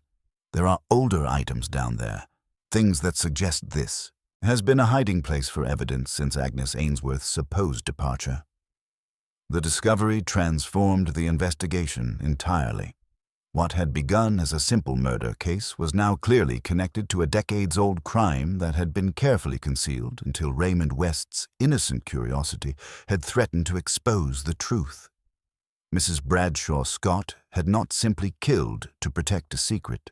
She had killed while attempting to finally recover evidence of her mother's fate. Armed with this accumulating evidence, Inspector Slack obtained a warrant to search Gossington Hall more thoroughly. Miss Marple accompanied the official search, her experienced eye noting details that might escape more conventional investigation. In Mrs. Bradshaw Scott's private sitting room, her attention was drawn to an antique music cabinet whose proportions suggested hidden compartments. "I had one rather like it," Miss Marple mentioned with apparent casualness, running her fingers along the cabinet's edges with the practiced touch of someone who understood the secrets that furniture could conceal. They often had false bottoms for storing valuable papers. Mrs. Bradshaw Scott's composure remained intact, but Miss Marple detected the slightest tension in her posture as the hidden panel was discovered and opened. Inside lay items that were neither jewelry nor money, but were worth more than either to one particular person. A folded map of the Gossington grounds with small crosses marking specific locations, a silk handkerchief stained with what appeared to be very old tears, and most significantly, the other half of the silver brooch, its broken edge fresh and jagged in a way that spoke of recent violence rather than ancient damage. "How curious," Mrs. Bradshaw Scott observed with careful neutrality as Inspector Slack examined the contents. "I had no idea those things were there. The cabinet belonged to the previous owners." But Miss Marple had noted the way the widow's eyes had moved to the cabinet during their earlier conversation, the unconscious gesture of someone who knew exactly where important things were kept. More tellingly, the map's crosses corresponded precisely to locations that would be significant to someone searching for concealed evidence. The well, a section of the garden near the old stables, and a third location that appeared to mark a spot in the estate's wood. The discovery of the broken brooch provided the final piece of physical evidence connecting past and present. The silver fragment Miss Marple had found at the village hall matched perfectly with the piece hidden in the cabinet, proving that the brooch had been damaged during Raymond West's murder, and that Mrs. Bradshaw Scott had kept both pieces despite the obvious danger they represented. "Sentimental attachment can be a dangerous thing," Miss Marple observed gently, noting how Mrs. Bradshaw Scott's hands remained carefully still as she spoke, the controlled movements of someone who dared not allow any unconscious gestures to betray her thoughts. As the afternoon wore on and the evidence continued to accumulate, Miss Marple observed the subtle changes in Mrs. Bradshaw Scott's demeanor that indicated the careful control she had maintained for 30 years was finally beginning to crack. The widow's usual gracious composure showed minute signs of strain, a tightness around her eyes, a slight tremor in her voice when she spoke, the careful way she positioned herself as if bracing for an inevitable blow. The stage was set for the final confrontation that would determine whether 3 decades of careful planning and elaborate deception could withstand the inexorable pressure of evidence and testimony that was finally bringing the complete truth to light. Mrs. Bradshaw Scott had spent years seeking justice for her mother's death, only to find herself trapped by the very evidence she had preserved to prove that justice was necessary. Miss Marple recognized that they were approaching the moment when the widow would be forced to choose between confession and continued deception, knowing that a woman who had killed twice in service of a twisted justice might well be prepared to kill again rather than face the consequences of her elaborate 30-year scheme. The truth was finally surfacing, but the most dangerous moments often came when desperate people realized their carefully constructed worlds were about to collapse entirely. Another twist was approaching that would force all the carefully hidden motivations and long-suppressed truths into the open, and Miss Marple was quietly preparing to ensure that this final revelation would occur under circumstances that would protect the innocent while exposing the guilty to the justice they had so long evaded. The weight of accumulated evidence had reached a point where Miss Marple knew that direct confrontation would be both necessary and inevitable. Yet she also understood that a woman who had maintained such an elaborate deception for 30 years would not easily break under conventional questioning. What was needed was something far more subtle, a carefully orchestrated psychological test that would allow Mrs. Bradshaw Scott's own reactions to reveal the truth that words might never extract.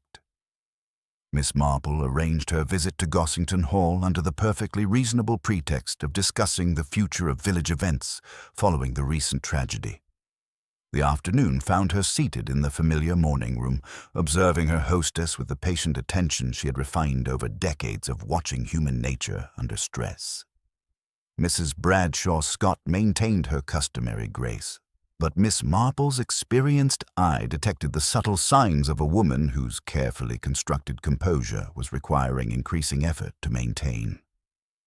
The tea service proceeded with its usual ritual precision, yet Miss Marple noted how Mrs. Bradshaw Scott's movements had acquired a controlled quality that spoke of conscious effort rather than natural ease. Her hands remained carefully positioned. Her voice maintained its cultured modulation, but there was something in her manner that suggested she was performing a role rather than simply being herself. "Such a pity about our harvest Thanksgiving," Miss Marple began conversationally, stirring her tea with deliberate casualness. "One feels the village needs its traditions, especially now, to remind us of continuity, of things that endure through time." She paused, allowing her gaze to drift toward the window as if lost in pleasant memories. "It makes one think of how the past has a way of lingering in places like this, doesn't it? Old houses hold so many stories." Mrs. Bradshaw Scott's response was perfectly appropriate, yet Miss Marple detected the slightest hesitation before she spoke, as if she were choosing her words with particular care. "Gossington Hall has indeed seen many families come and go," she replied smoothly. "Each leaves its own impression, I suppose." Miss Marple nodded thoughtfully, then reached into her knitting bag with the casual motion of someone retrieving a dropped stitch. What she withdrew, however, was not yarn, but a small object wrapped in tissue paper, which she placed gently on the table between them. "I was looking at some old photographs with Mrs. Bantry yesterday," she continued in the same mild tone. "Such fascinating glimpses into the past. One photograph particularly caught my attention. A garden party here at Gossington Hall many years ago. A young woman wearing a beautiful silver brooch with a rose design. Agnes Ainsworth, I believe her name was." The change in Mrs. Bradshaw Scott was subtle but unmistakable. Her teacup paused halfway to her lips, and her eyes moved involuntarily toward the wrapped object on the table before returning to Miss Marple's face with careful neutrality. "The Ainsworths were before my time, of course," she said, her voice maintaining its pleasant tone despite a barely perceptible tightening around her eyes. Miss Marple began to unwrap the tissue paper with deliberate slowness, her movements unhurried but purposeful. "Such a striking piece of jewelry," she mused, revealing the silver fragment with its distinctive rose motif and partial monogram. One wonders what became of it after Agnes disappeared so suddenly. The family claimed she had gone abroad, but there were always whispers in the village, weren't there? Questions about whether someone so devoted to her family would truly leave without a word. Mrs. Bradshaw Scott's composure remained intact, but Miss Marple observed the way her breathing had become slightly more controlled, as if she were making conscious effort to regulate it. More tellingly, her gaze kept returning to the silver fragment, despite her obvious desire to appear uninterested. "It must be a terrible burden," Miss Marple continued gently, "carrying the weight of unanswered questions about a loved one's fate. One can almost understand the lengths to which someone might go to find the truth, to seek justice for wrongs that have been hidden for decades." She lifted the fragment slightly, allowing the afternoon light to catch its engraved surface. "This piece was found at the village hall, on the night poor Raymond was killed. Broken from a larger brooch during what must have been quite a struggle." The mask of gracious composure finally showed its first real crack. Mrs. Bradshaw Scott's hands, which had remained perfectly still throughout the conversation, now clenched slightly in her lap. Her voice, when she spoke, carried a tremor that no amount of social training could entirely suppress. "I'm sure I don't know what you're suggesting, Miss Marple." Miss Marple's expression remained gentle, almost sympathetic, as she leaned forward slightly. "I'm not suggesting anything, my dear. I'm simply observing that sometimes the search for truth can lead us to places we never expected to go, even to the bottom of an old well where things have been hidden for a very long time." She paused, allowing the full weight of her words to settle. "And sometimes, in that search, one might discover that seeking justice for one crime can lead to committing another." The silence that followed was profound. Mrs. Bradshaw Scott's carefully maintained composure crumbled like a dam finally giving way to intolerable pressure. Her breath caught in her throat, and her eyes, usually so controlled, now reflected a mixture of grief, defiance, and terrible, weary recognition. The scent of lavender water, which Miss Marple had noticed throughout their acquaintance, seemed suddenly heavy in the air, like a ghost of memory finally given substance. When Mrs. Bradshaw Scott finally spoke, her voice was barely above a whisper, carrying the weight of 30 years of carefully suppressed truth. "She was my mother," she said, the words emerging as if pulled from some deep well of pain. "Agnes Ainsworth was my mother, and they killed her for threatening to expose their crimes. I spent my entire adult life trying to find her, trying to prove what really happened to her." Miss Marple nodded with gentle understanding, recognizing that the psychological dam had finally burst, and that the truth, so long suppressed, was finally finding its voice. The test had achieved its purpose, not through accusation or confrontation, but through the simple, inexorable pressure of evidence and empathy that had allowed Mrs. Bradshaw Scott's own conscience to complete the revelation that words alone could never have extracted. The confession that followed would be merely a formality. The real work of detection was complete, accomplished not through dramatic revelation, but through the patient, subtle application of psychological understanding that had always been Miss Marple's greatest strength. Justice would finally be served, though it would bring satisfaction to no one involved in this complex tragedy that had claimed lives across 2 generations. The words hung in the air between them like a bridge finally built across 30 years of carefully maintained silence. Mrs. Bradshaw Scott's admission had cost her something visible and profound, and Miss Marple, who understood how truth could age a person in an instant, watched the elegant composure that had sustained her hostess through decades of deception finally begin to crumble. "Agnes Beatrice Ainsworth," Miss Marple said gently, her voice carrying the weight of recognition rather than accusation. "Your mother, and this brooch fragment bears her initials, not yours, though you've worn the other half all these years as both memorial and evidence." Mrs. Bradshaw Scott's hands, which had remained so carefully controlled throughout their acquaintance, now trembled as she reached for her teacup with the desperate gesture of someone clinging to familiar rituals when the world had shifted beneath her feet. When she spoke, her cultivated voice carried a rawness that no amount of social training could disguise. She came back to claim what was rightfully hers. She began, her eyes fixed on some distant point, as if she were seeing events that had occurred decades before her birth. Not just me, her daughter, but the truth about what the Ainsworth family had done to her. They had sent her away when she became pregnant with an unsuitable man's child, promised to care for the baby if she would simply disappear and never speak of the scandal. Miss Marple absorbed this revelation with patient attention, recognizing that the psychological dam had finally burst and that the complete truth, so long suppressed, was finally finding its voice.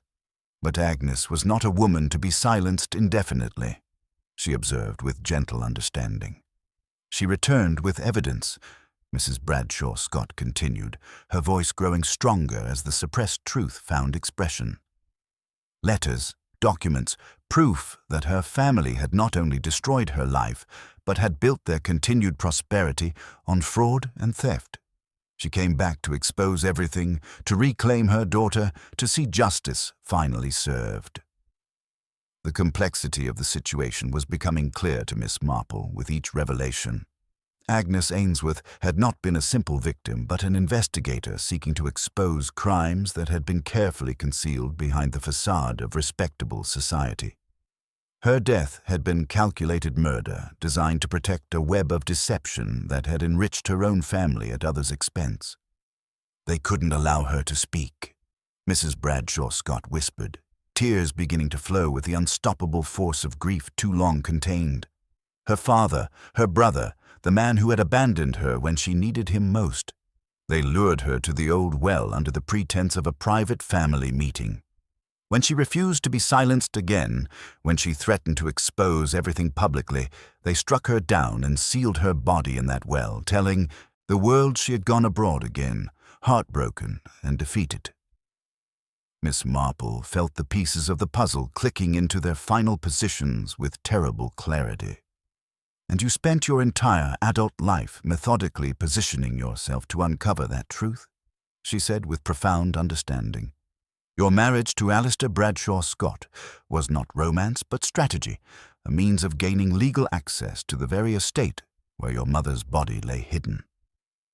Mrs. Bradshaw Scott nodded through her tears, her careful composure now completely abandoned as 30 years of controlled grief finally found release. I researched every detail, planned every step.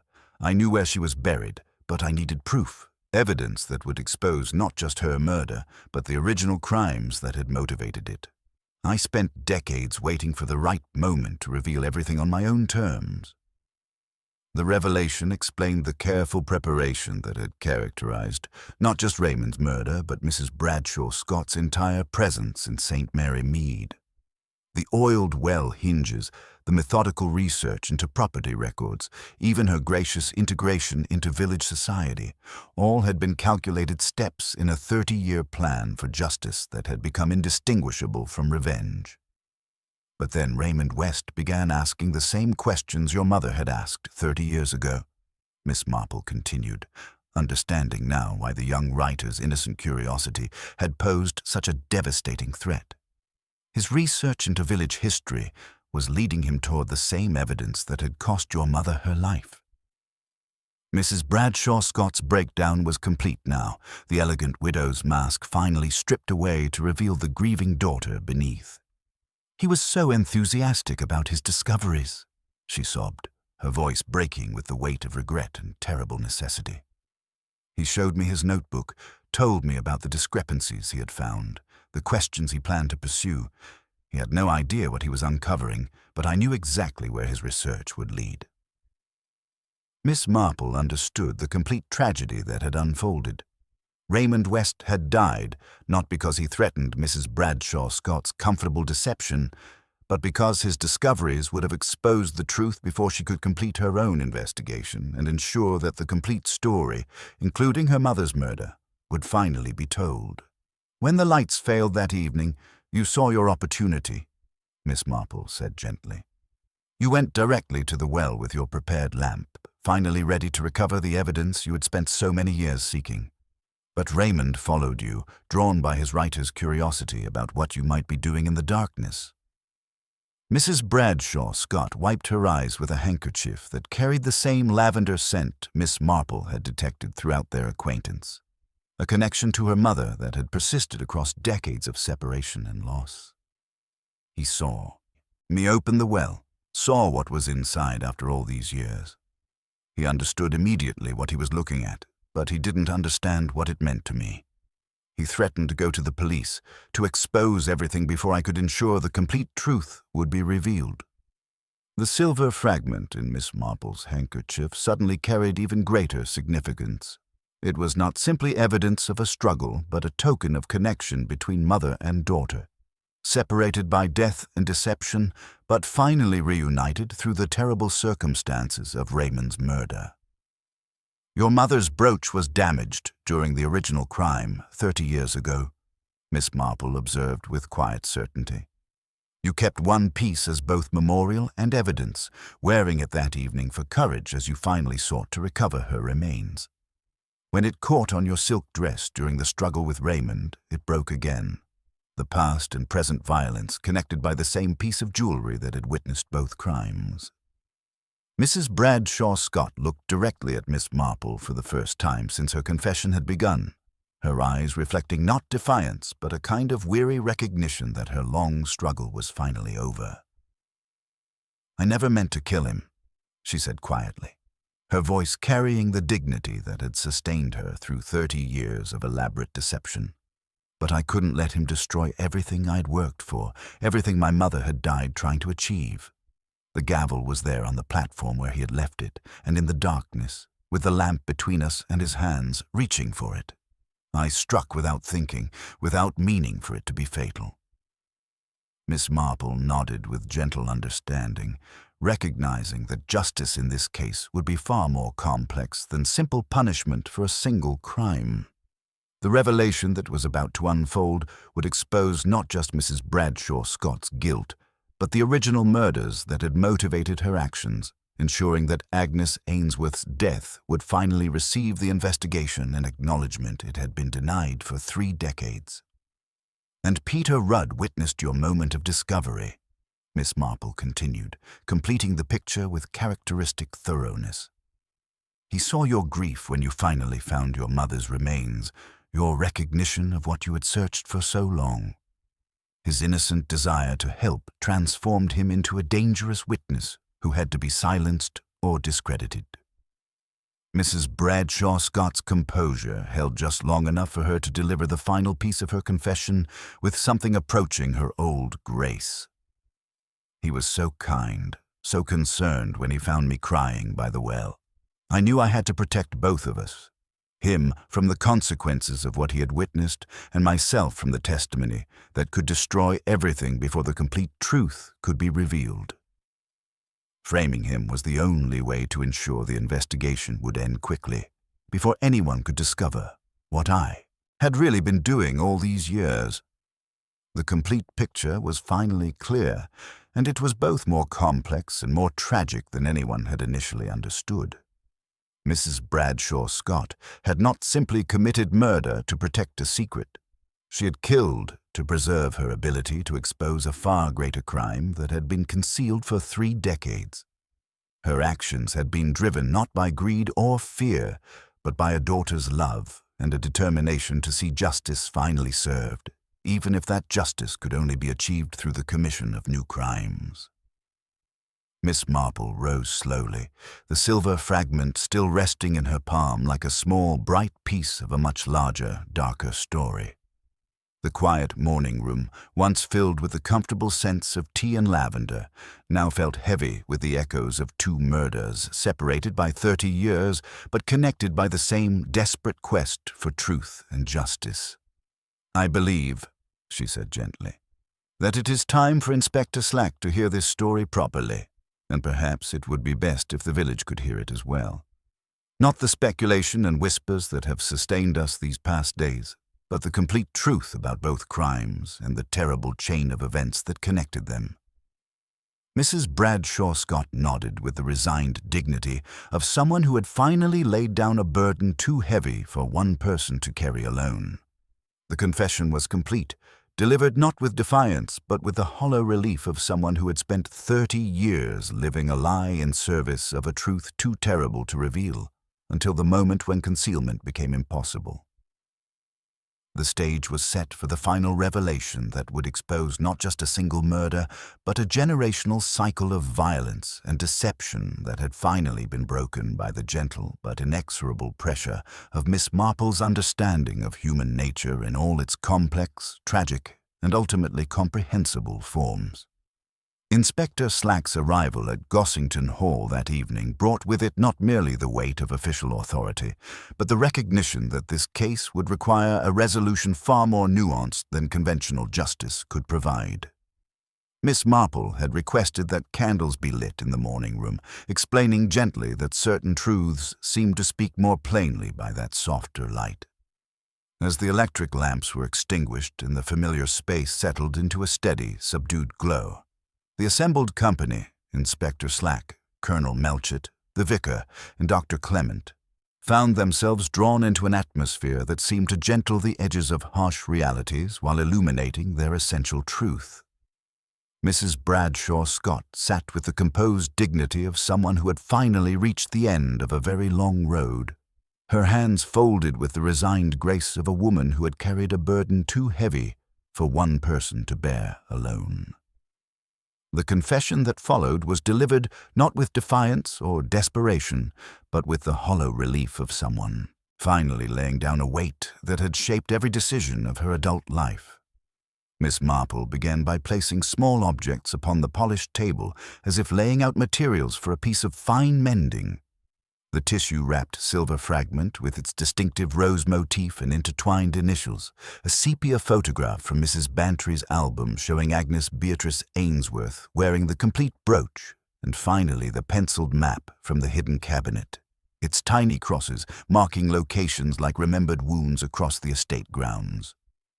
"You will observe," Miss Marple said with her characteristic mild patience, "that the initials on this brooch were never those of Mrs. Bradshaw Scott. They are A.B., Agnes Beatrice, whose photograph shows her wearing this same design in this very room many years ago. The fragment found at the village hall fits precisely with the portion discovered in the music cabinet. One half was broken during the original violence at the well 30 years past, the other torn loose when the wearer struggled in darkness last week." Mrs. Bradshaw Scott's voice, when she finally spoke, carried the weight of 30 years of carefully suppressed truth. "Agnes Beatrice Ainsworth was my mother," she said, each word emerging as if pulled from some deep well of pain. "She did not simply disappear as the family claimed. She was murdered by those who could not allow her to expose their crimes, systematic fraud, theft, and corruption that had been enriching them for years at the expense of tenants, creditors, and business partners." The complete story that emerged painted a picture of extraordinary complexity and tragic determination. Agnes Ainsworth had returned to Gossington Hall not merely to reclaim her daughter, but armed with evidence of financial crimes that would have destroyed several prominent families. Her murder had been calculated not to conceal a scandalous pregnancy, but to protect substantial illegal profits that her testimony would have exposed. "I have spent my entire adult life positioning myself to uncover the truth about her death," Mrs. Bradshaw Scott continued, her voice gaining strength as the long-suppressed truth finally found expression. "My marriage to Alistair, my residence here, my integration into village society, every relationship, every decision was calculated to give me access to the evidence I needed to prove what really happened to my mother." Inspector Slack listened with the professional attention of someone who had learned to expect complexity in cases that initially appeared straightforward, but his expression grew increasingly troubled as the moral landscape became clear. "You're telling me that you killed Mr. West to prevent him from exposing a 30-year-old murder that you had spent your life trying to prove?" Mrs. Bradshaw Scott met his gaze with steady certainty. "Raymond's research was leading him toward the same evidence that had cost my mother her life. His enthusiasm, his innocent curiosity. He showed me his notebook, told me about the discrepancies he had discovered. I knew exactly where his investigation would lead, but I could not allow the truth to emerge piecemeal, incomplete, before I could ensure that the full story of both crimes would finally be told." The physical evidence that had accumulated over the investigation now took on entirely new significance. The oiled well hinges had been prepared not for disposing of recent evidence, but for recovering ancient proof of her mother's fate. The silver brooch was not simply jewelry damaged in a struggle, but a family heirloom that had witnessed violence across 2 generations. Most significantly, the well itself had yielded not only Agnes Ainsworth's remains, but documents proving the financial crimes that had motivated her murder. Miss Marple observed the proceedings with patient attention, noting how Mrs. Bradshaw Scott's manner had transformed now that the truth was finally being spoken. The elegant composure that had characterized her throughout their acquaintance had been replaced by something more authentic, the bearing of someone who had finally stopped pretending to be someone she was not. When the lights failed that evening, Mrs. Bradshaw Scott explained, I saw my opportunity to finally confirm what I had suspected for so many years. I went directly to the well with my prepared lamp, ready at last to recover the evidence I had sought. But Raymond followed, drawn by his writer's curiosity about what I might be doing in the darkness. Her voice broke slightly as she described the moment of discovery and its tragic aftermath. He saw me open the well, saw what remained inside after all these years. He understood immediately what he was looking at, but he didn't comprehend what it meant to me. When he threatened to go immediately to the police, to expose everything before I could ensure the complete truth would be revealed, the gavel was there on the platform, and in my grief and desperation, I struck without thinking, without meaning for it to be fatal. The room fell silent except for the gentle flickering of candle flames. Dr. Clement, who had been summoned to confirm Peter Rudd's complete exoneration, spoke quietly of the young man's fragmented but accurate memories, his witnessing of Mrs. Bradshaw Scott's moment of discovery and grief, his innocent desire to help that had transformed him into a dangerous witness who needed to be silenced or discredited. Inspector Slack's professional instincts struggled with a situation where legal requirements conflicted with his growing understanding of the historical injustices that had motivated the current crime. The law is clear about what must happen, he said with evident reluctance. You must be charged with murder, regardless of the circumstances that motivated your actions. Mrs. Bradshaw Scott accepted this pronouncement with the dignity of someone who had always understood that her quest for justice would ultimately require her to pay a personal price. I knew from the beginning that exposing the truth about my mother's death would likely cost me my freedom, she replied with quiet resignation. The only question was whether I would be able to complete my investigation before that price came due.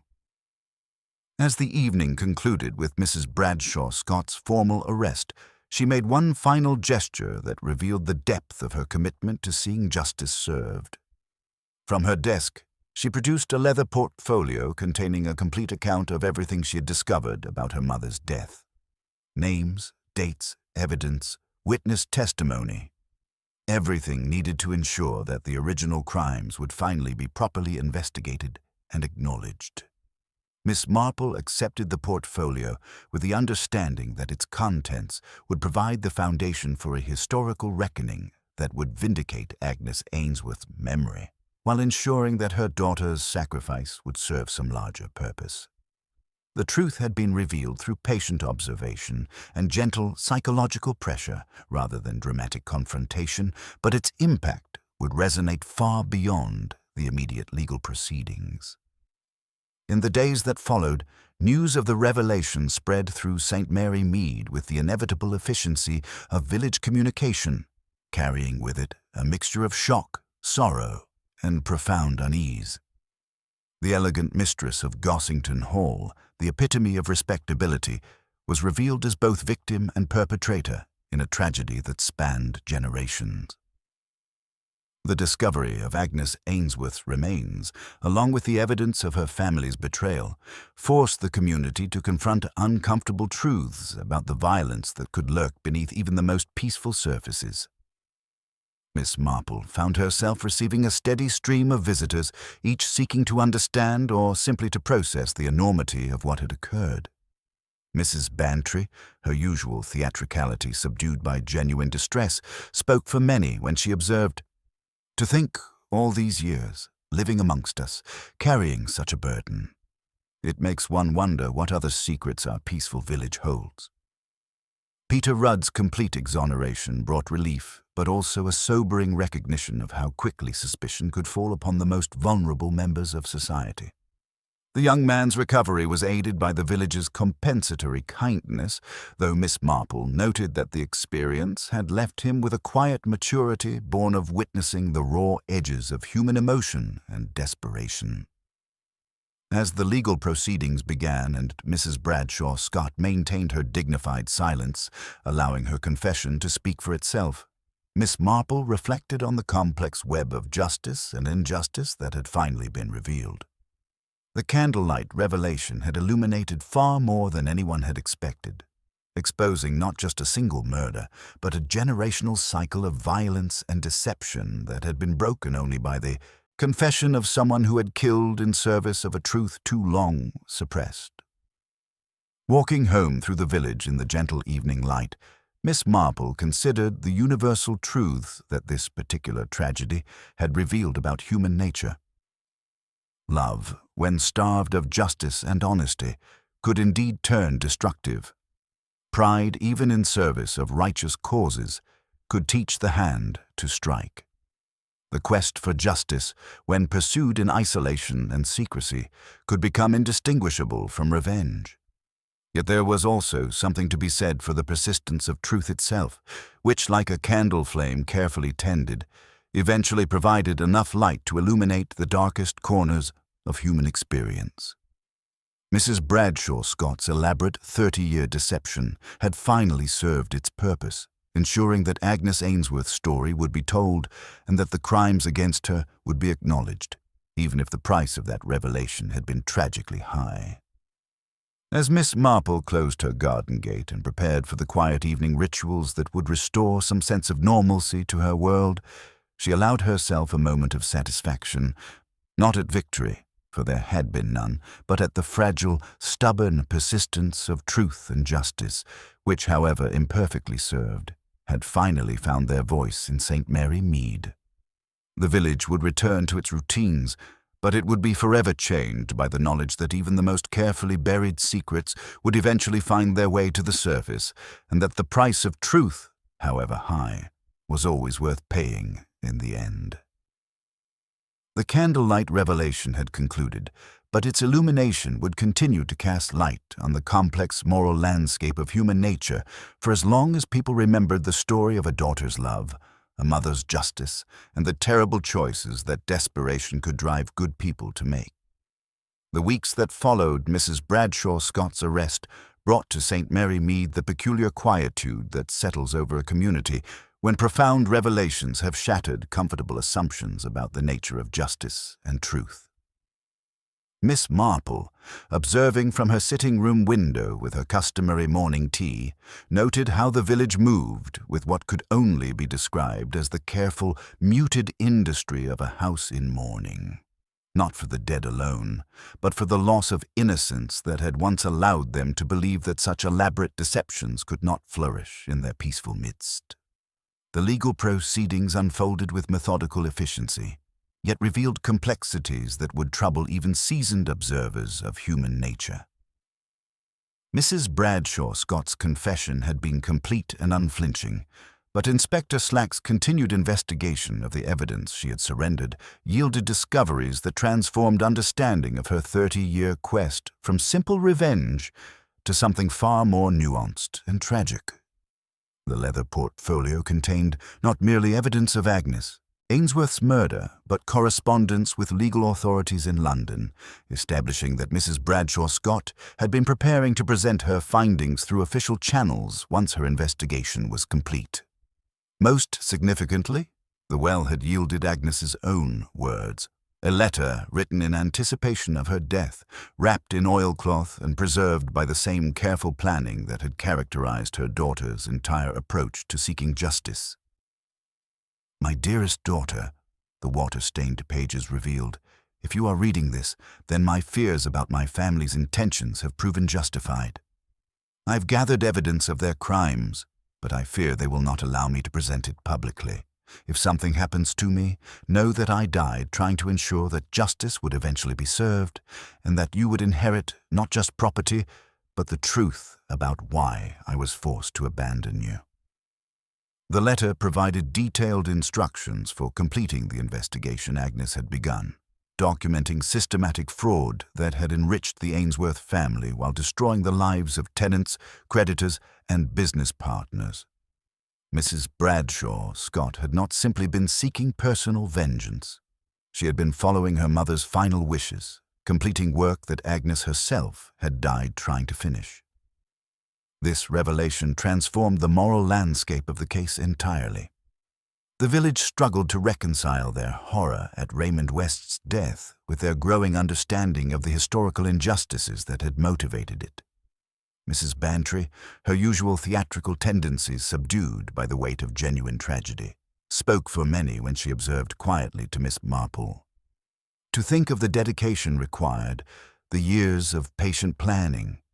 One can hardly imagine the strength of will needed to maintain such a deception while pursuing such a noble purpose. The inquest proceeded with subdued dignity, Inspector Slack presenting evidence with the careful thoroughness that had finally revealed the complete truth.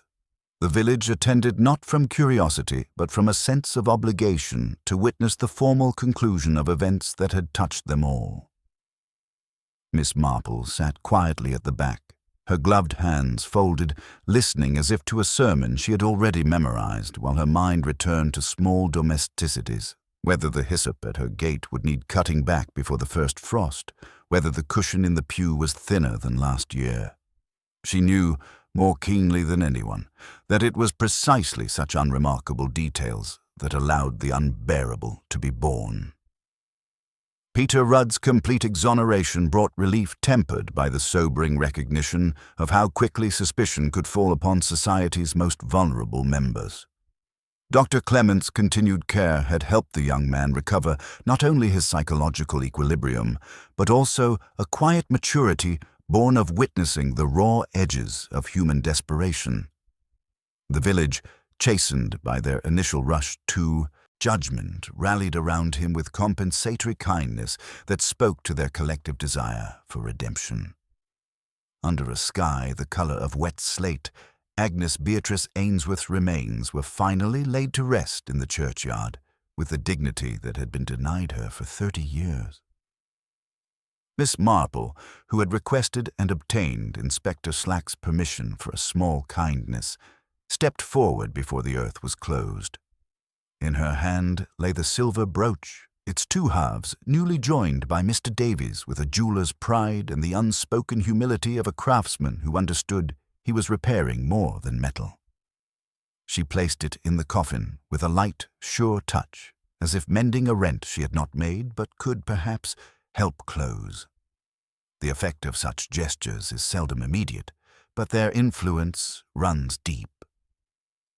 In the days that followed, people spoke more gently in the lanes. Mrs. Porter, tightening her scarf against the autumn wind, told Miss Fortescue that she had taken extra care over the mending she delivered that morning. Miss Fortescue, whose stiffness had once seemed a kind of armor, thanked her with an awkwardness that was almost tender. Dr. Clement, passing the school on his way to the surgery, exchanged a few words with the head mistress that were unimportant in themselves, but significant in their possibility of future understanding. Gossington Hall settled into a quiet that was not quite peace, its elegant rooms awaiting a future as yet undetermined. Solicitors came and went, conducting the complex business of untangling a 30-year deception. The historical investigation into the Ainsworth family's crimes proceeded with inexorable thoroughness, forcing several prominent families to confront uncomfortable truths about their ancestors' activities. A distant cousin sent a letter to the vicar speaking vaguely of restitution and very precisely of establishing a fund for tenants whose accounts had been tampered with in years past. No one spoke the word conscience aloud, but it threaded itself silently through the village, tightening here, loosening there. The media attention that briefly descended upon St. Mary Mead brought unwanted scrutiny, but also ensured that Agnes Ainsworth's story would be properly told. Journalists from London arrived with their notebooks and cameras, eager to sensationalize the tale of murder and 30-year revenge. But they found a community that had already begun the more difficult work of understanding rather than merely condemning. Miss Marple received a steady stream of visitors, each seeking to process the enormity of what had occurred.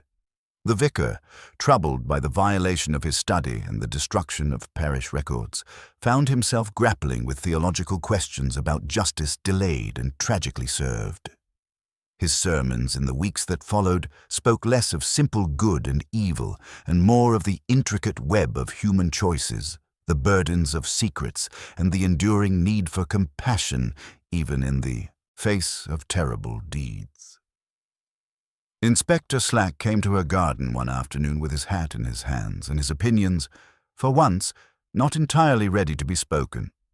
He admired the late roses, last blooms clinging stubbornly to life, and then said, with the kind of gruffness that indicates sincerity, "I shall never like it, Miss Marple, that the law must do what it must in cases like this, and yet not touch the first wrong, where perhaps the heaviest guilt lay." Miss Marple, who had rooted out more weeds than she could count, nodded with gentle understanding. "Gardeners face the same difficulty, Inspector. One sees the dandelion heads and feels brisk and virtuous cutting them off. But the root, you know, has its own ideas about survival and must be sought a little lower." She smiled, and he, after a pause, permitted himself something like one in return. As autumn deepened into winter and the immediate shock of events gave way to longer reflection, St. Mary Mead began to accommodate its new knowledge about the persistence of truth and the complex nature of justice. The comfortable illusion of their village as a place untouched by the darker currents of the world had been irrevocably shattered, but in its place grew a more mature understanding of human nature in all its contradictory complexity. One evening, as candles burned on her mantel, not for drama now, but for simple coziness, Miss Marple considered the phrase that had occurred to Raymond in his notebook, "Candlelight Revelation," and reflected on its aptness. Candlelight is gentle. It flatters. It forgives. It also flickers on drafts and shows where windows let in more evening than they should. It makes mysteries of corners while revealing which corners are worth examining. A village, like a sitting room, ought not to be too brightly lit. People need places in which to rest their faces, shadows in which to process truths too harsh for constant illumination. The Candlelight Revelation had concluded, but its lessons would linger in St. Mary Mead like the faint scent of lavender and old secrets, a permanent reminder that beneath the surface of even the most peaceful communities lie profound depths of love, loss, and the eternal human struggle between justice and mercy. Miss Marple took up her knitting, her needles clicking softly in the gentle light, and thought, as she had always thought, and would continue to think for as long as she had use of her eyes and her mind, that human nature was much the same wherever one found it, which was, perhaps, the most useful and the most troubling knowledge a person could possess. The truth had finally found its voice in St. Mary Mead, illuminated by patient observation and gentle understanding rather than harsh judgment, and the village would carry forward the knowledge that even the most carefully buried secrets would eventually surface when tended by those who refused to let injustice remain hidden in the darkness. The winter that followed brought to St. Mary Mead the particular quality of light that seems to accompany profound change, not brighter or dimmer than usual, but somehow more conscious of itself, as if the very air understood that comfortable illusions had been permanently altered. Miss Marple, observing from her sitting-room window with her customary morning tea, noted how the village moved with what could only be described as a new kind of careful attention, the bearing of people who had learned to look beneath surfaces and were still adjusting to what they had discovered there. The legal proceedings concluded with a verdict that satisfied requirements while acknowledging complexities. Mrs. Bradshaw Scott's plea of guilty to manslaughter was accepted in recognition of the extraordinary circumstances that had driven her to violence. Yet the revelation of historical crimes had sparked investigations that would continue for years, ensuring that Agnes Ainsworth's death would finally receive the justice it had been denied for 3 decades. The sentence carried weight, but so did the understanding that justice in this case could not be measured by punishment alone. Peter Rudd's complete exoneration had been established with such thoroughness that his reputation was not merely restored, but enhanced by recognition of his courage in providing testimony despite psychological trauma. The young man emerged from his ordeal with quiet dignity that commanded respect, his willingness to forgive those who had initially suspected him speaking to a generosity of spirit that elevated the entire community's understanding of grace under pressure. Dr. Clement's continued care had helped him recover not only his equilibrium, but also a maturity born of witnessing the raw edges of human desperation and finding compassion there. A letter arrived for Miss Marple one December afternoon, unremarkable in appearance, but written in a hand whose firmness had been earned by years of careful self-command. It was from Mrs. Bradshaw Scott, acknowledging what had been done for Agnes at the graveside and enclosing, wrapped in velvet, a small brass key. "It opens a second compartment in the music cabinet," the note explained, "which concerns no one but her now. If you consider it proper, place what you find where you think it should go." There was no signature beyond the initials A.B., a deliberate ambiguity that united mother and daughter across the space that time had made between them. The cabinet's hidden compartment yielded a miniature portrait scarcely larger than a locket. Agnes's face turned slightly in a way the photographs had not captured, and behind it, a curl of fine hair tied with fraying blue thread. On the back, in script that did not hesitate, were the words, "For the day when I am believed."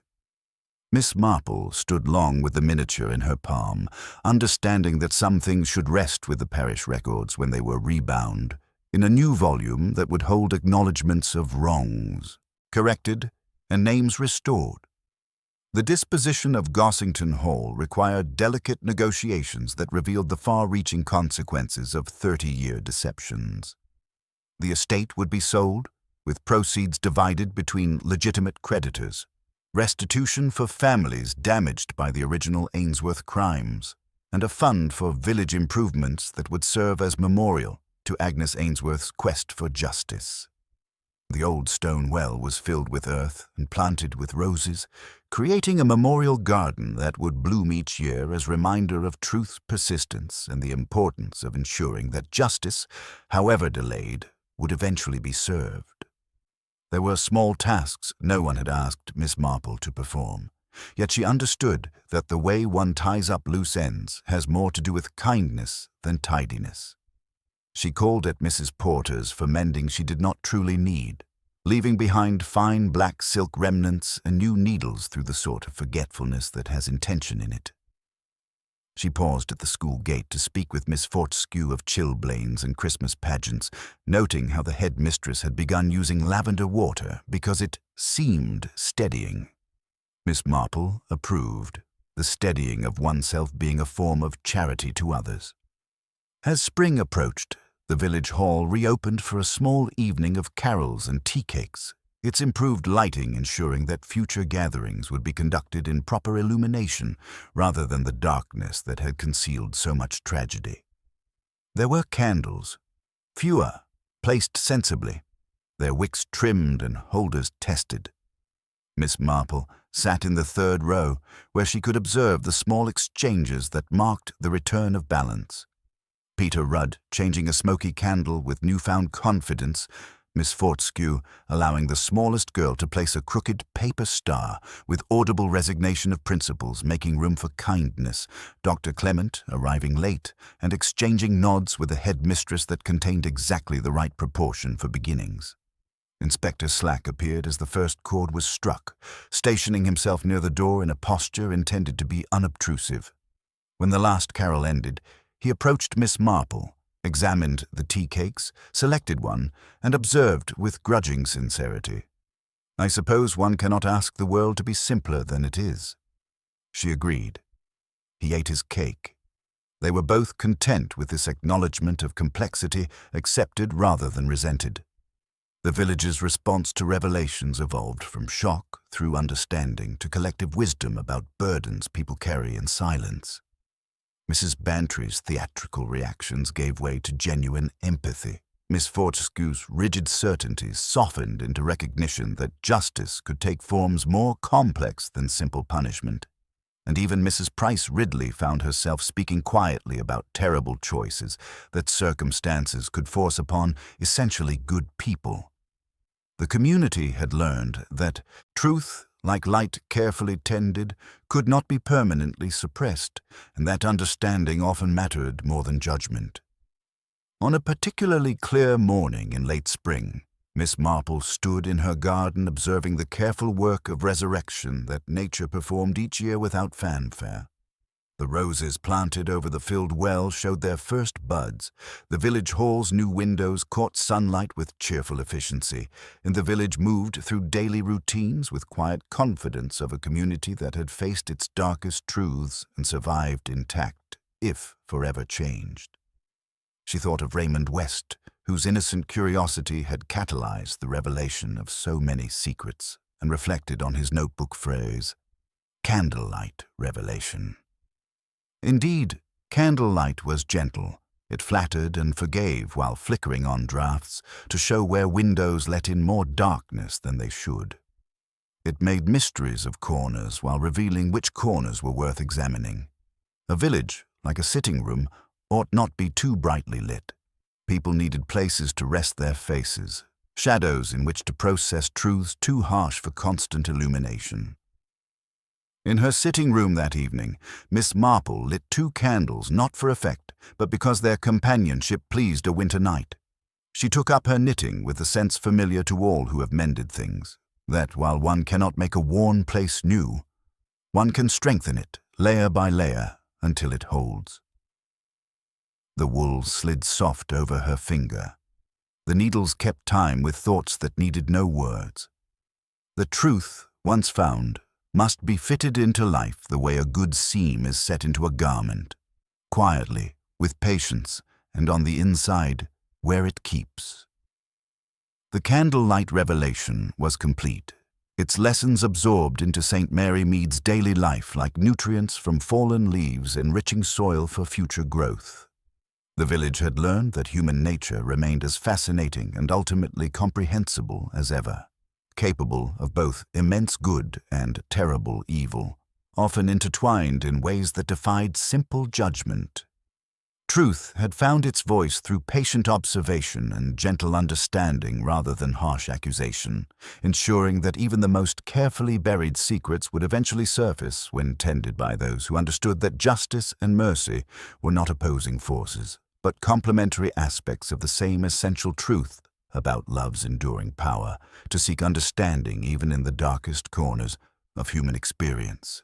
Miss Marple snuffed one candle and left the other to burn to its proper end, content in the knowledge that St. Mary Mead would keep its festivals and gossip, welcome its newcomers, and carry forward the understanding that beneath the surface of even the most peaceful communities lay profound depths that, when finally illuminated, revealed not monsters but human beings struggling with burdens too heavy for any one person to bear. Alone,